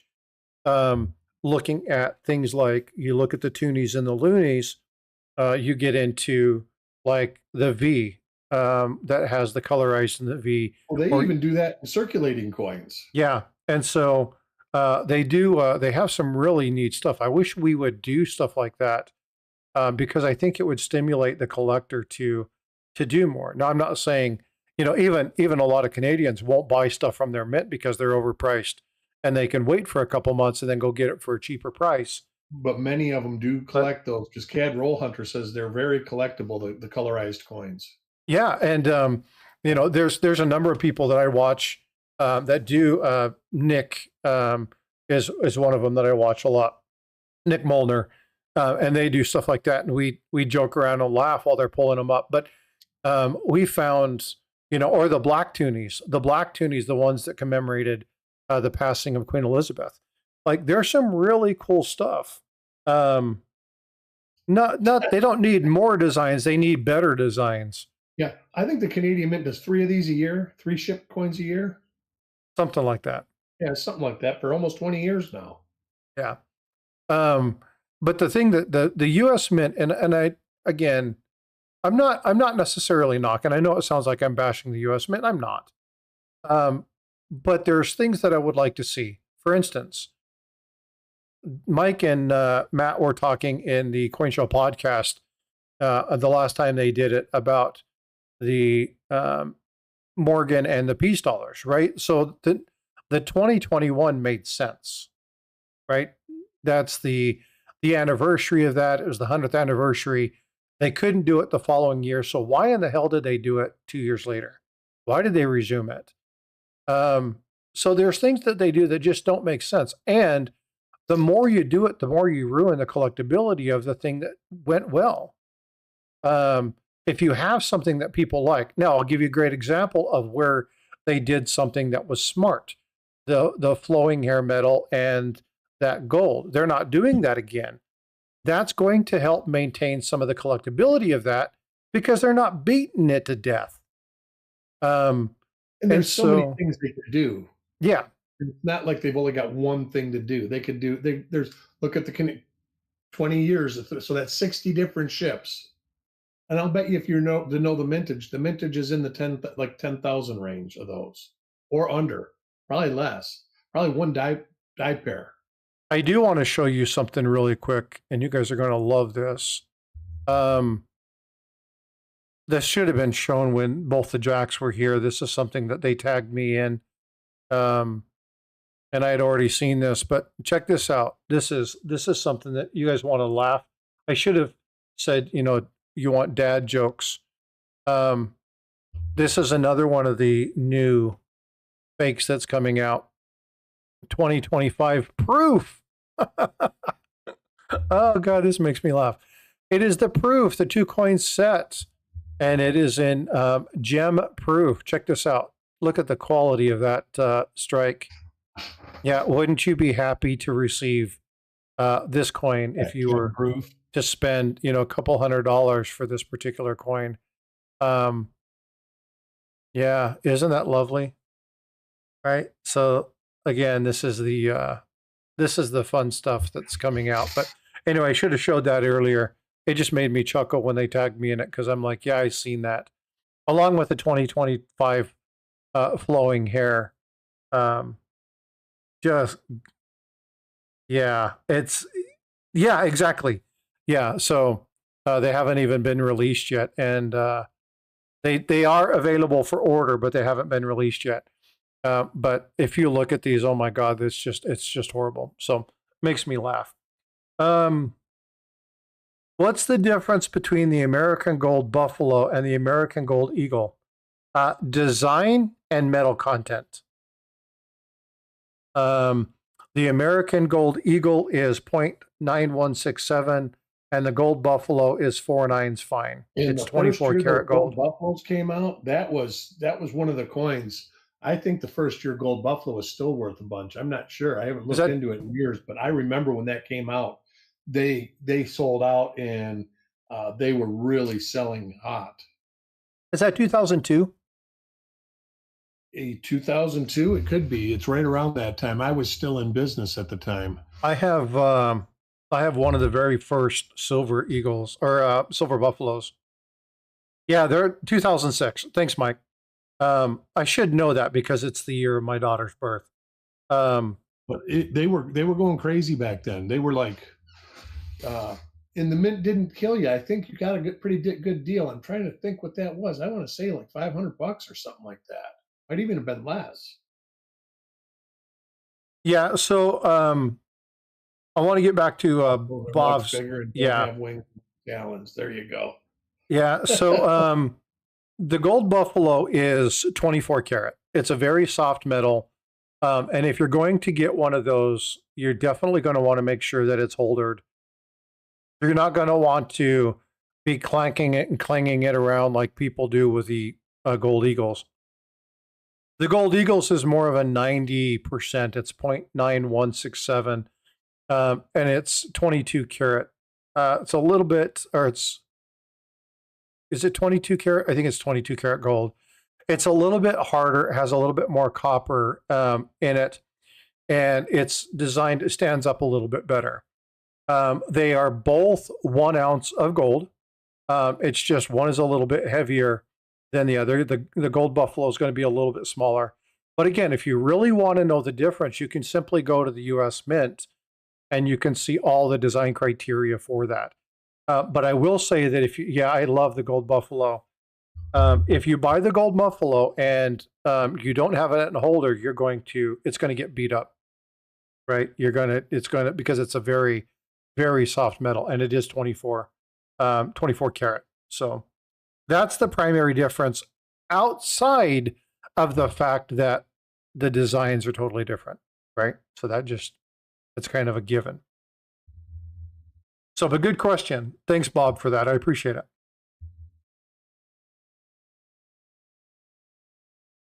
Oh, thanks, Paula. Paula, let me copy this across.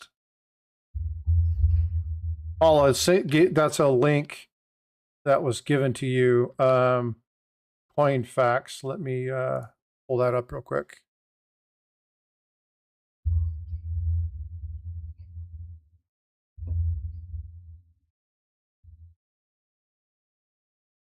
There's a good link for Coin Facts. Talks about the various items. You can pull up all of the coins. Tells you a little bit about them. Tells you the mintages, the numbers, the runs, what their makeups are, design elements, everything else. So go check that out. Thanks, Paula, for throwing that in there. Much appreciated. Tina Marie, I wish I had invested gold years ago. Don't we all? Oh man, vote for Pedro's message was deleted by Frostbite Coins. Haha, there you go, brother. I did that just because he used my favorite word. He's like, you suck.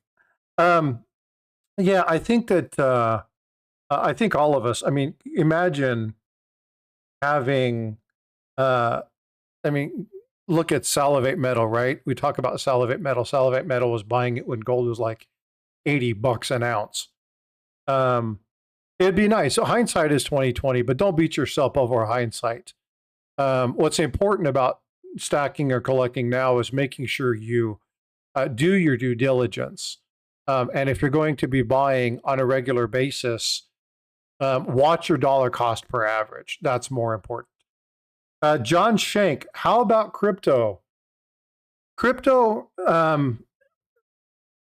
very cryptic. Well, so and again, I'm not a financial expert. I'm not making recommendations. I think if you're going to talk about a diversified portfolio and you're going to do it to ensure that that you have some diversification in that particular standpoint, crypto's okay. If you're looking at crypto as an investment and a hedge against inflation, you might be putting your eggs in the wrong basket. Why do I say this? Because crypto is very, very volatile. Crypto is more volatile than silver is. And so you've got to be very careful with the volatility. The other thing about crypto is that you run into a situation where there's nothing backing it. And a lot of people say, well, there's nothing backing silver. Well, except for the metal itself, right? There's nothing backing the fiat currency, yet people still collect it. That's a fact. But the problem is that there's going to eventually be regulation. And we've seen this with takeovers because of crime, where they say the government can't control this. You can't take this. You can't jump in. They can't do this. But we know the governments have come in and taken this. The other thing is crypto is extremely prone to cyber attacks. We've seen a great increase in cyber attacks against crypto. And you've got to be very careful, because if you lose that key or that key is stolen, it's gone. Like, they can drain that wallet fast, and there is nothing you can do about it. So There are some major concerns security-wise related to cryptocurrency. But again, if you're taking it as a portion of your portfolio to diversify your funds, and you're smart about the amount that you're investing in, it's totally up to you. I wouldn't use it as a primary form of investment. There's a lot of people who would argue against me with that. That's fine. To each their own. But I think as a securities thing, be very careful. Be careful with that. Robert Bruce, I want something tangible I can hold in my hands. A lot of people feel the same way. That's why people stack. But again, I'm not telling you not to do crypto. I'm just telling you to be smart about your engagement in it. Good morning, Chappie. What's up? Hope you're doing well. Thanks for being here. There's always risk in any investment. Absolutely, that's logic. That is fact. And if you understand there is risk in something, never invest more that you're willing to lose. That is a number one. If there's any piece of advice I can give you that you can actually use, and that's going to be don't invest more than you can afford. That's just a common sense type thing. Never go into debt to collect coins. Don't go into debt to collect silver and gold. Why? Well, because in the long term, you're going to be paying more for that because you're going to be paying interest fees against that. You're going to end up in trouble. But risk reward, Inkman, is important. However, don't risk more than you're willing to lose. Because in most cases, more people lose than gain. That's why the wealth get richer. And that's why the not so wealthy lose money. So be smart about it. Understand what's going on. And remember that most of us are not in the know. Right? So you've got to be, or we're not in control. So you need to be aware of that. So just be aware of that. That's not why. I don't know what that means.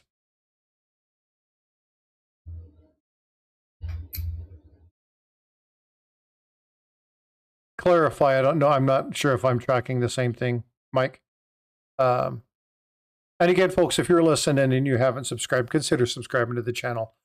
I am about 61 away from 6K. Very close. I appreciate all you guys' support. The watching of the videos, likes, all that stuff help. And so I definitely appreciate you all. And Eric and Paula and Mike and Jax, you guys, thanks for all your support too. You guys being here every week and coming in, saying hi. Every weekend.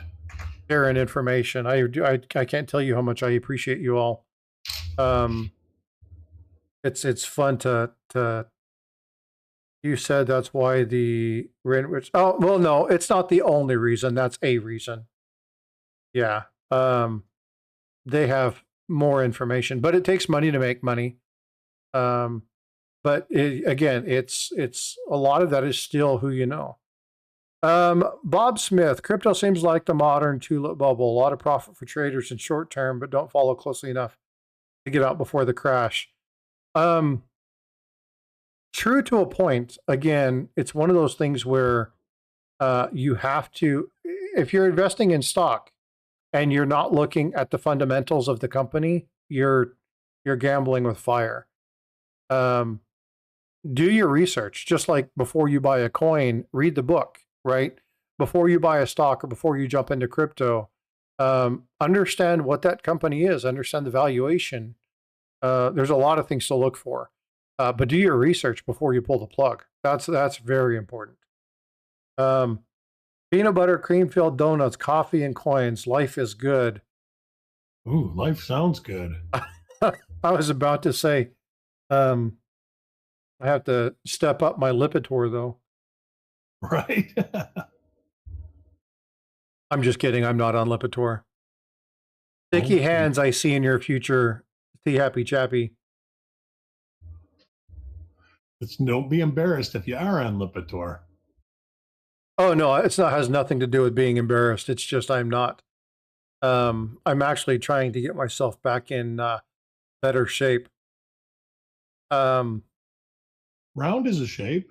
Round is a shape, yes, and so is pear. I wasted a good dad joke twice now. Oh, I've missed something. See, this is where dad jokes come they're so much better in person. Do you know why that is, Eric? I don't. Because they're apparent. Anyway, Mike Neal says scroll back. Oh, I'm gonna have to scroll back. So what did I miss? Okay.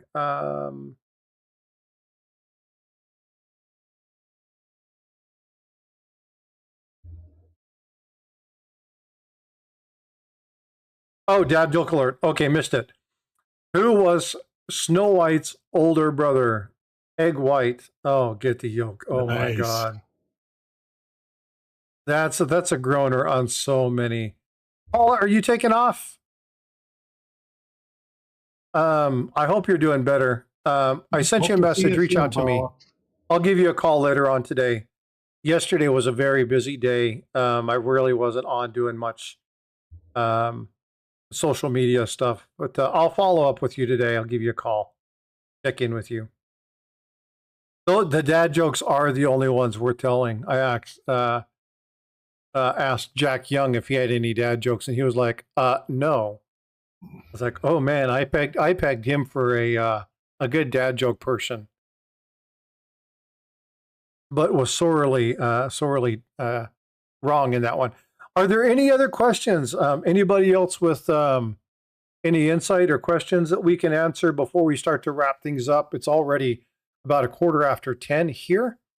I got to tell you, I appreciate both Jack Young and Jack Riley coming into the stream. They reached out and said, we know Paul is out for a little while.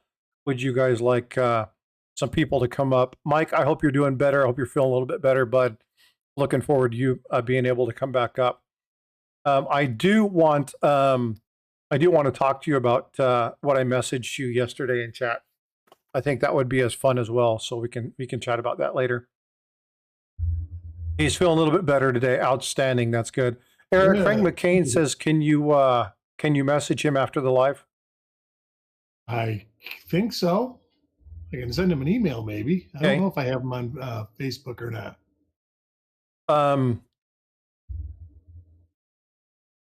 Sell me that coin on your screen for $45. Hold on just a second.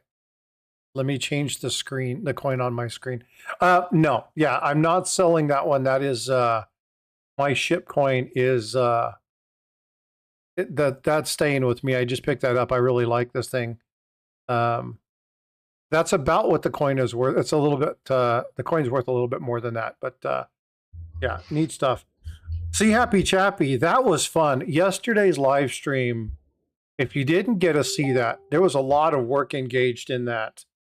But I thoroughly enjoyed doing the discussion on Rick Springfield's collection. That was a lot of fun. There was a lot of really neat coins. So I'm really looking forward to kind of looking at more and tracking what's happening with that particular set. I will be posting some updates as we kind of walk through there, at least one or two more updates prior to the end of August drop of the actual live.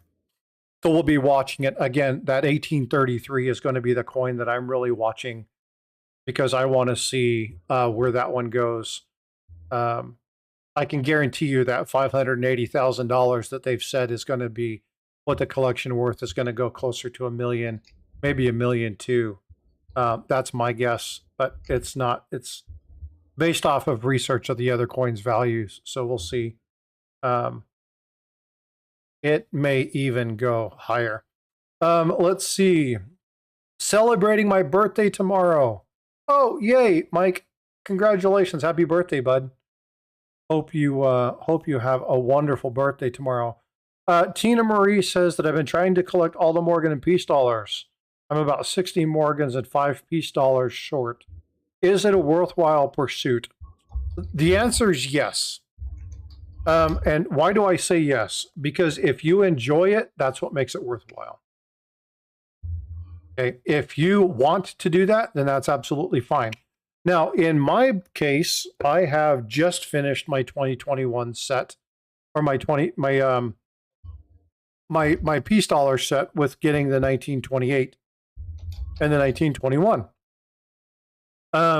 I love peace dollars, so absolutely worthwhile for me. Morgans in my book, I like to have them, but I'm not chasing them. As I get them, if I can find prices that are good, then I'll grab them. That's cool, but I'm not chasing Morgans. But that's me. If you love Morgans, and there's a lot of people in here who love Morgans, then chase them, absolutely, right? But again, it's up to you.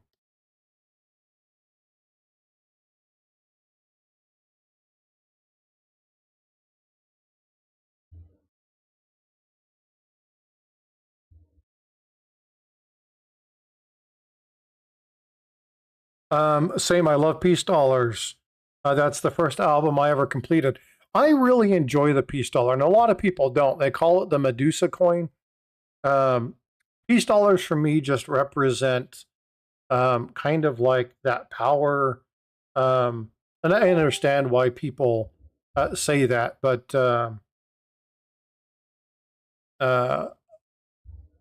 again, I like peace dollars more than I do Morgans. It's just one of those things. So it's awesome. John Shank, my daughter turns 9 already. He spent a bunch of money on that birthday. I hope she has a wonderful birthday. Very cool. Lots of birthdays coming up. It is coming into August and September. Those are the 2 biggest birthday months. She's going to have a big birthday. Knowing you, John, I don't doubt that. Any tips on 8 reals? The Spanish silver dollar. APMEX has them for 148. But the dates are not very old. I'm going to defer you to Mike. Mike, that might be a question for you. What are your thoughts regarding the 8 real and some general prices? What should somebody look for those? While he is working that one, Bob, ATS is the only one I needed, was 2021. ATS, holler at me. I know I have one. I might have 2. Reach out to me. I'll talk to you about it. The 2021 that I wanted, that I got, was the 2021 Denver. Unfortunately, it came in at a 69. It didn't come in at 70, which is a bummer. Bob Smith, I'm going to post a chat in here for you. If you have questions and you want to know more about the 8 real, call Harlan J. Burke on Monday. Ask for Manny. Manny will talk to you and tell you all that you want to know regarding the 8 real. Ask your questions, and then do me a favor. Let him know Frostbite Coins and Mike Nodelman sent you. Of course, Mike works with Manny. He knows, but let him know that you came from here. I want them to know that we're sending business that direction. You the man. Thanks again. That goes to Mike. So Mike is the man. Absolutely. And again, this is what this stuff is for, right? So if you have questions, reach out to us and let us know. And again, if you're not a subscriber to the channel, it's free to do. It's easy. And so please subscribe. And we're so close to 6K. Hopefully we can get there by the end of the month. That would be absolutely awesome. Mike is on vacation this coming week to celebrate his birthday. So are you doing a staycation, or are you going to go somewhere?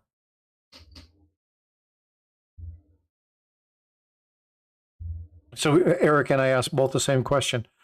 Tina Marie, I give all the kids a silver dollar for graduation. Now, see, that's really cool. I still remember the coins that I got that were given to me for different events. I made 6 new accounts yesterday. Stay a bit. Oh, okay. Got you. He's going to be staying at home. 6 new accounts for what? Eric is like, I hope bourbon is involved. Oh, what's your favorite type of bourbon, Eric?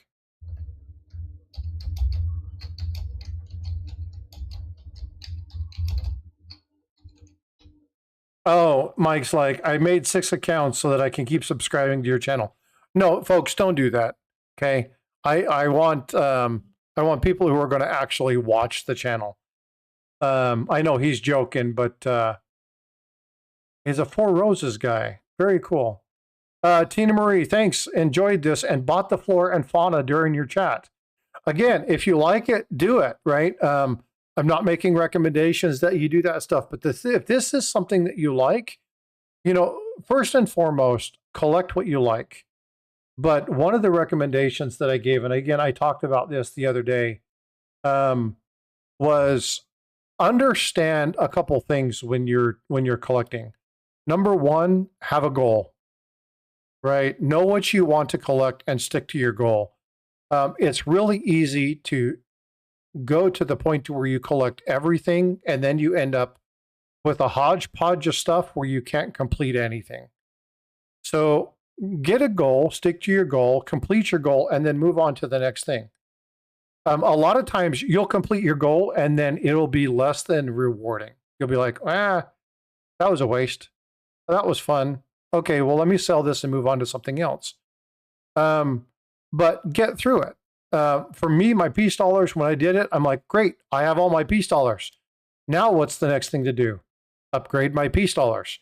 So now I'm working on upgrading my peace dollars and improving the quality of the items in my typeset book. My typeset book is that's the one I'm really working on. So I've had to kind of streamline what I do and move into different directions.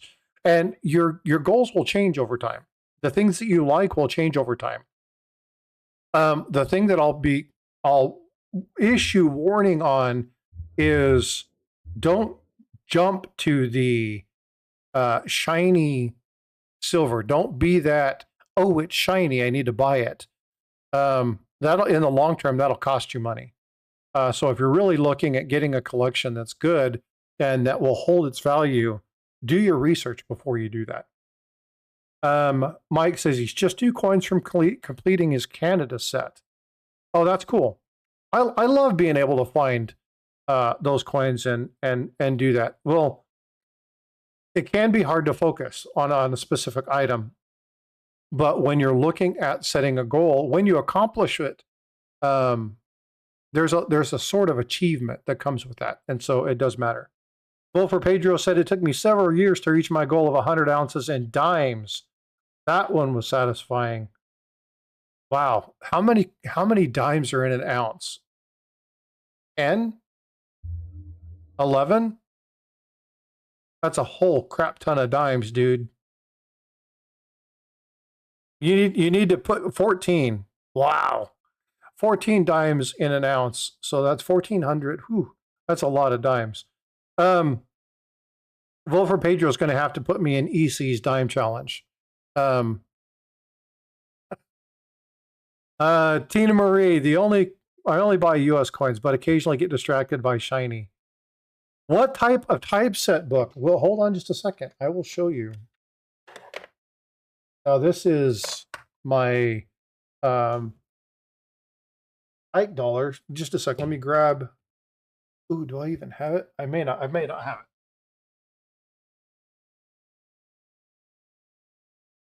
it. Oh, I do have both of my books. Okay. So the books that I'm referencing, the books that I'm talking about, again, like you'll see here in the item, these are the Ike books. Okay, these are my Ikes. Slide this over a little bit. Let me move my camera. Oops. Slide my camera over this way a little bit so that you can see those a little bit better. So these are my Ikes, and these are all the Ikes. And I have all of them in this particular set.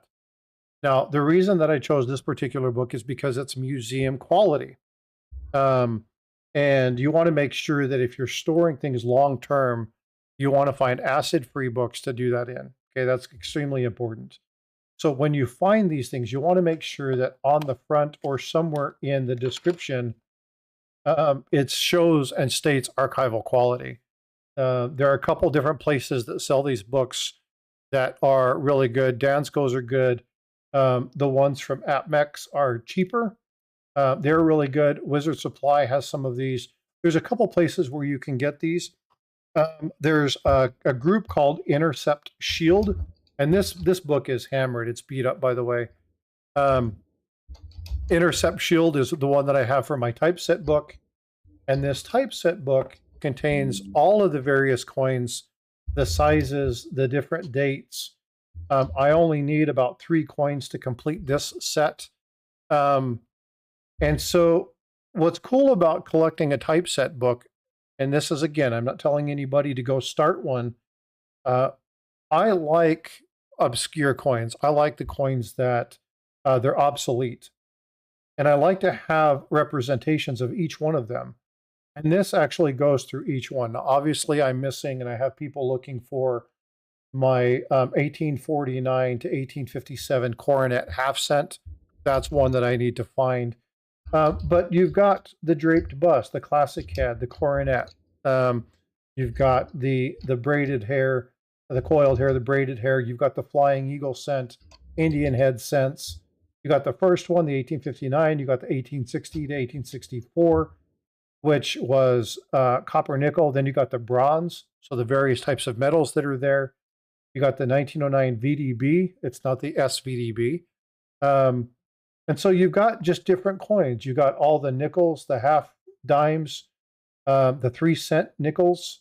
You got the 3 cent pieces here.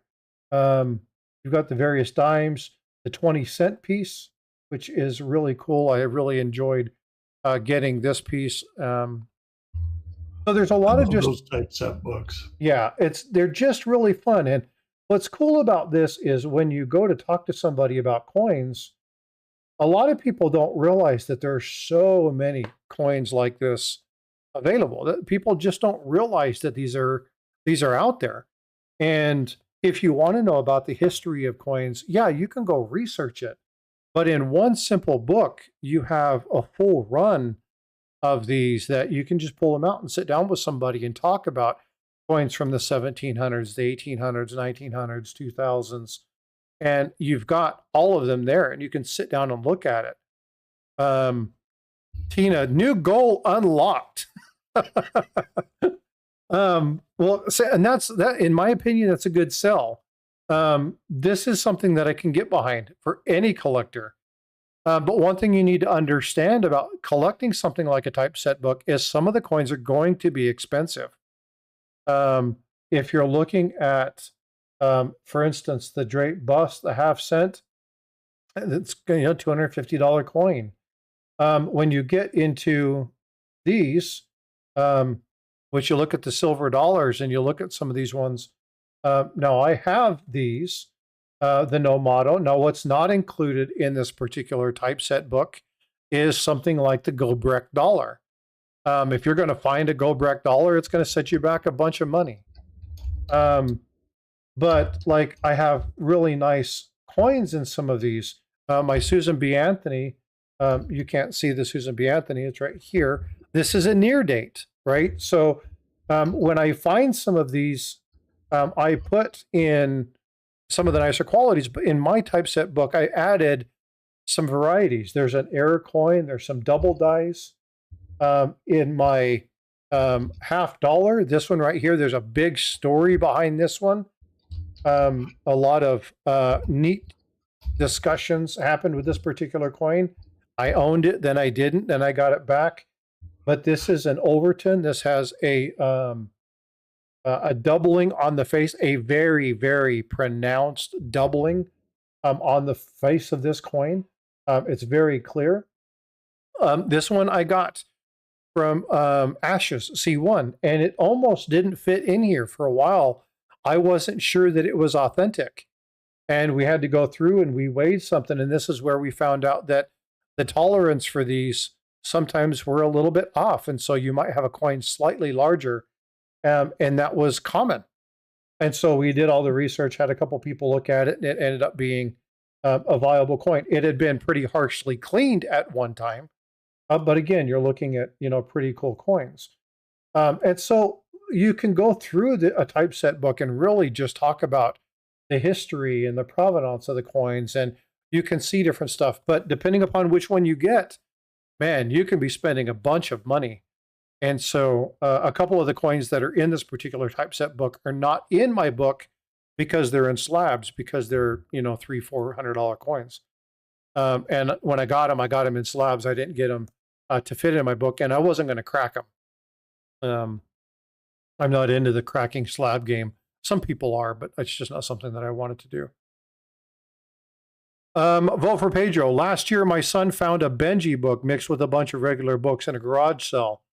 It was priced at $2, had 6 Benjis in it. The woman was very happy when I gave her $70 for it. Now, there's something called integrity.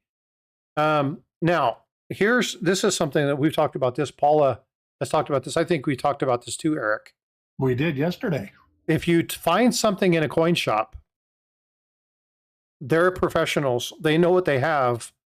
Don't try to barter with them if you know you're finding a variety. Buy it, get a good price, and leave. Yeah, if you feel that it's too high, and don't try it on every item. If you find an item and you're like, it's a slide, because they don't look at everything, especially if it's like a bargain bin or something like that. If it's something in their cabinet and you're looking at a lot of coins, and if you're going to say, hey, what's the best you can do on this, at least say, hey, this is my concerns with this coin. If you disagree with the grade or something like that. And they can, sometimes they'll work with you, but don't expect them to work with you on every single item. Well, no. And the other thing is if you find a variety, cherry pick that bastard. Do it, right? And pay the price. Don't try to nickel and dime. Don't try to nickel and dime them. Right. Because you're going to get the value from being able to cherry pick. Now, I mean, that was one of the big things at the fun show. I bought a bunch of BU dimes for $2 a piece. The guy hadn't changed them in the thing. And I even asked him, I says, what do you want for them? Figuring that he would say they're not priced or anything. He said, $2 a piece, whatever's marked on them. And they were like almost all 49S's. That's like the key date in the series. I was like, oh, I guess I'll buy them all. And if you're going to go to a coin shop and sit at somebody's desk, buy something from them. No, buy something for sure. This was at like I say, the fun show. But I was shocked that he had a lot of stuff that was way under melt. What's a dime? A dime, I think, is worth about $2.60 now, or $2.70. I'm just guessing off the top of my head. Might even be more than that. Well, it kind of just depends on the the dime as well. But 90%. Let's see. I haven't really looked that close. I didn't either, but I just figured at $2. It seemed, and like I say, there was key dates: 50S, 49S. Those are the key dates of the series. Melt value of so 274. So 270 was right. And I expected him to say $3 or $4 or $5, and I probably would have bought them still.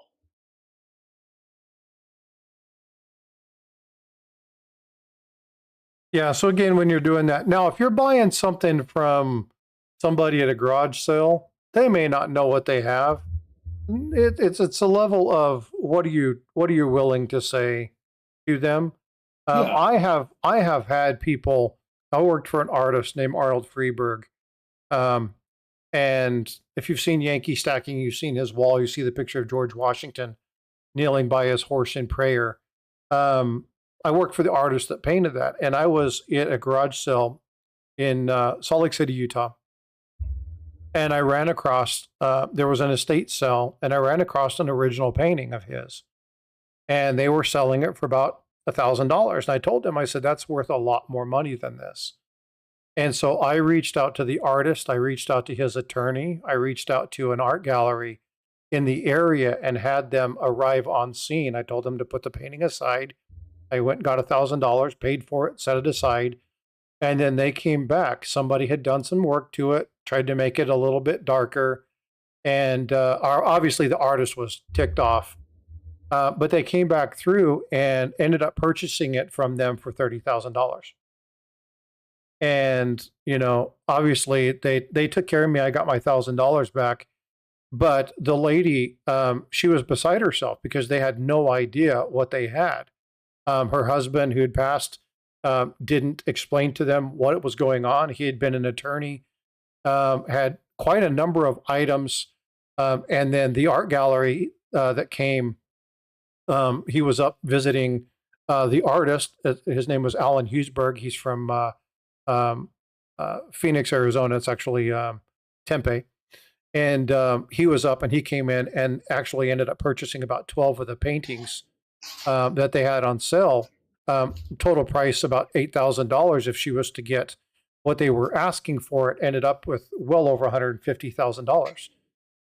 What ended up coming from that? Well, obviously she got taken care of, but the level of respect, the way that I felt was way more important. Because if I would have gotten that piece, I would have had to pay a whole bunch of money in fees if I would have tried to insure it, right? The amount of money that it would have cost me to maintain a painting like that would have been outrageous. But again, it's all in due diligence. Now, do you have to do that? No, I could have walked away with that and had a total steal, and you know it would have been her loss for not knowing. I wouldn't have felt right about it. So again, it's totally up to you. I'm not telling you that you find something that's of value, you've got to tell them. You don't. But if it's of extraordinary value, it's nice to do the right thing. And again, you know, in my book, Integrity, doing the right thing when nobody's watching is what matters in my book. That's the important thing. So I appreciate what Pedro said. Giving her $70 and realizing, oh my God, I didn't realize what I had. You might get some cool things. I've gotten some cool things from garage sales because I've told somebody that something was worth something, and then they're like, if you want it, that was the original price, I'll give it to you for that. And they reward kindness. And they're like, well, is there anything else of value that I should pay attention to? Like, I don't know anything other than paintings. I can't tell you. Or I don't know anything other than coins. I don't know. Yeah, well, so flea markets and garage sales, again, you know, you can find some amazing things. Me's found some really cool things. Actually found a Kedate Morgan for a really cheap price, ended up sending it in and it coming back authentic. And so you can find amazing things, but I always stand by the integrity thing. So real quick, I'm going to take 2 more questions and then I've got to bail. I've got to go take my daughter and her sister out. We're going to go bowling and go grab lunch. Ooh, So bowling's fun. Bob Smith says 1 gold maple leaf or 1 gold Pamp Swiss. Do they function similarly? Well, one is, so there's a general sentiment that you first buy government backed because it's government backed. Both can be counterfeit, so you have to be careful with both of them. I've seen gold in assays that are fake, so you've got to be very careful for it. But generally, in time, you'll see people lean more towards the better known, which would be the gold maple. And there's something about rounds versus bars. A lot of people like rounds over bars. They're more representative of coins than the bars are. So you might have better luck selling the maple than you would over the Pamp Swiss.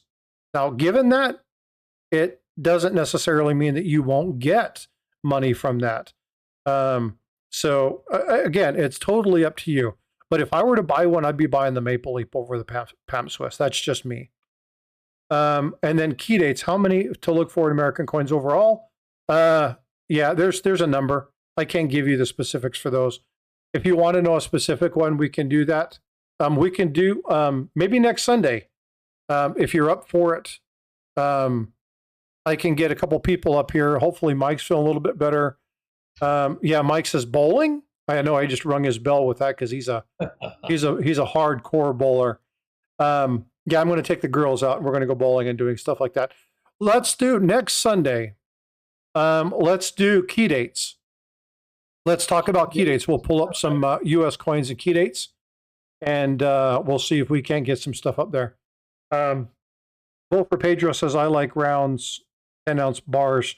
Well, now 10-ounce bars are different, Pedro. If you're looking at a stacker standpoint, the stacker standpoint, the 10-ounce bars for trade, they're easily traded. Tiger Stacker, when he had his issue, his personal SHTF, when they found out he had sepsis and he had to trade in a bunch of his silver to pay bills, then he used his 10-ounce bars to do that. And so from a stacking standpoint, from that end, I think that's a good call. But again, when you're generally talking about gold, I would definitely lean more towards the coin than I would the bar, simply because of recognizability. And that is something that really matters when you're trying to offload, especially numismatic coins. You're going to have more potential upside in a gold numismatic coin than you would a gold bullion coin. So there's a lot to consider. Take it as you can, but it definitely depends, right? And there are some bars. We talk about the blood bar, silver 10-ounce, 8-ounce, 9-ounce bars that came. There's an amazing story behind those. So there are some collectible bars that are out there that people will spend massive money for. But again, in general, again, talking about generalities, I would say the rounds in most cases are probably more sought after. But again, to each their own. All right, fun stuff. Great Orchid, how you doing? Hope you're doing well. Only if it's rare, great, or rare. Yeah, but again, there's exceptions to every rule. And, you can this is why generalizations sometimes can get people in trouble. You really need to know what you have, right? And that's why you buy the book before the coin. Do your research before you pick stuff up. Ask questions. And Bob, you have that telephone number. Make sure you call Manny on Monday, tomorrow, and talk about it. So, all right, folks. So we'll go ahead and set that. Next Sunday, we'll be talking about key dates. Like a plan. I think that'll be a lot of fun. Eric, thank you so much for being here. I Jack, look forward to next week. Jack Young, Jack Riley, appreciate you having you up on the stream as always. I know we didn't talk primary counterfeits. I did reach out, Jack, to Paula. She's like, she doesn't think she's going to be here. It's going to be a few weeks before she's ready to be back online. But she'll be popping into chat periodically. But again, folks, reach out to Paula via email or via FaceTime or Facebook or YouTube or something like that. Let her know that you're thinking about her. That procedure is going to put her in a place where she's down for a little bit. Tina Marie, you're awesome. Just joined the Planchet, became a new member. Tina Marie, I want you to do me a favor. New subscriber, new member. I give out my poker rounds along with a sticker pack for my new subscribers and my new members. Excuse me, not my new subscribers, but for my new members. So I want you to send me Frostbite coins at Gmail.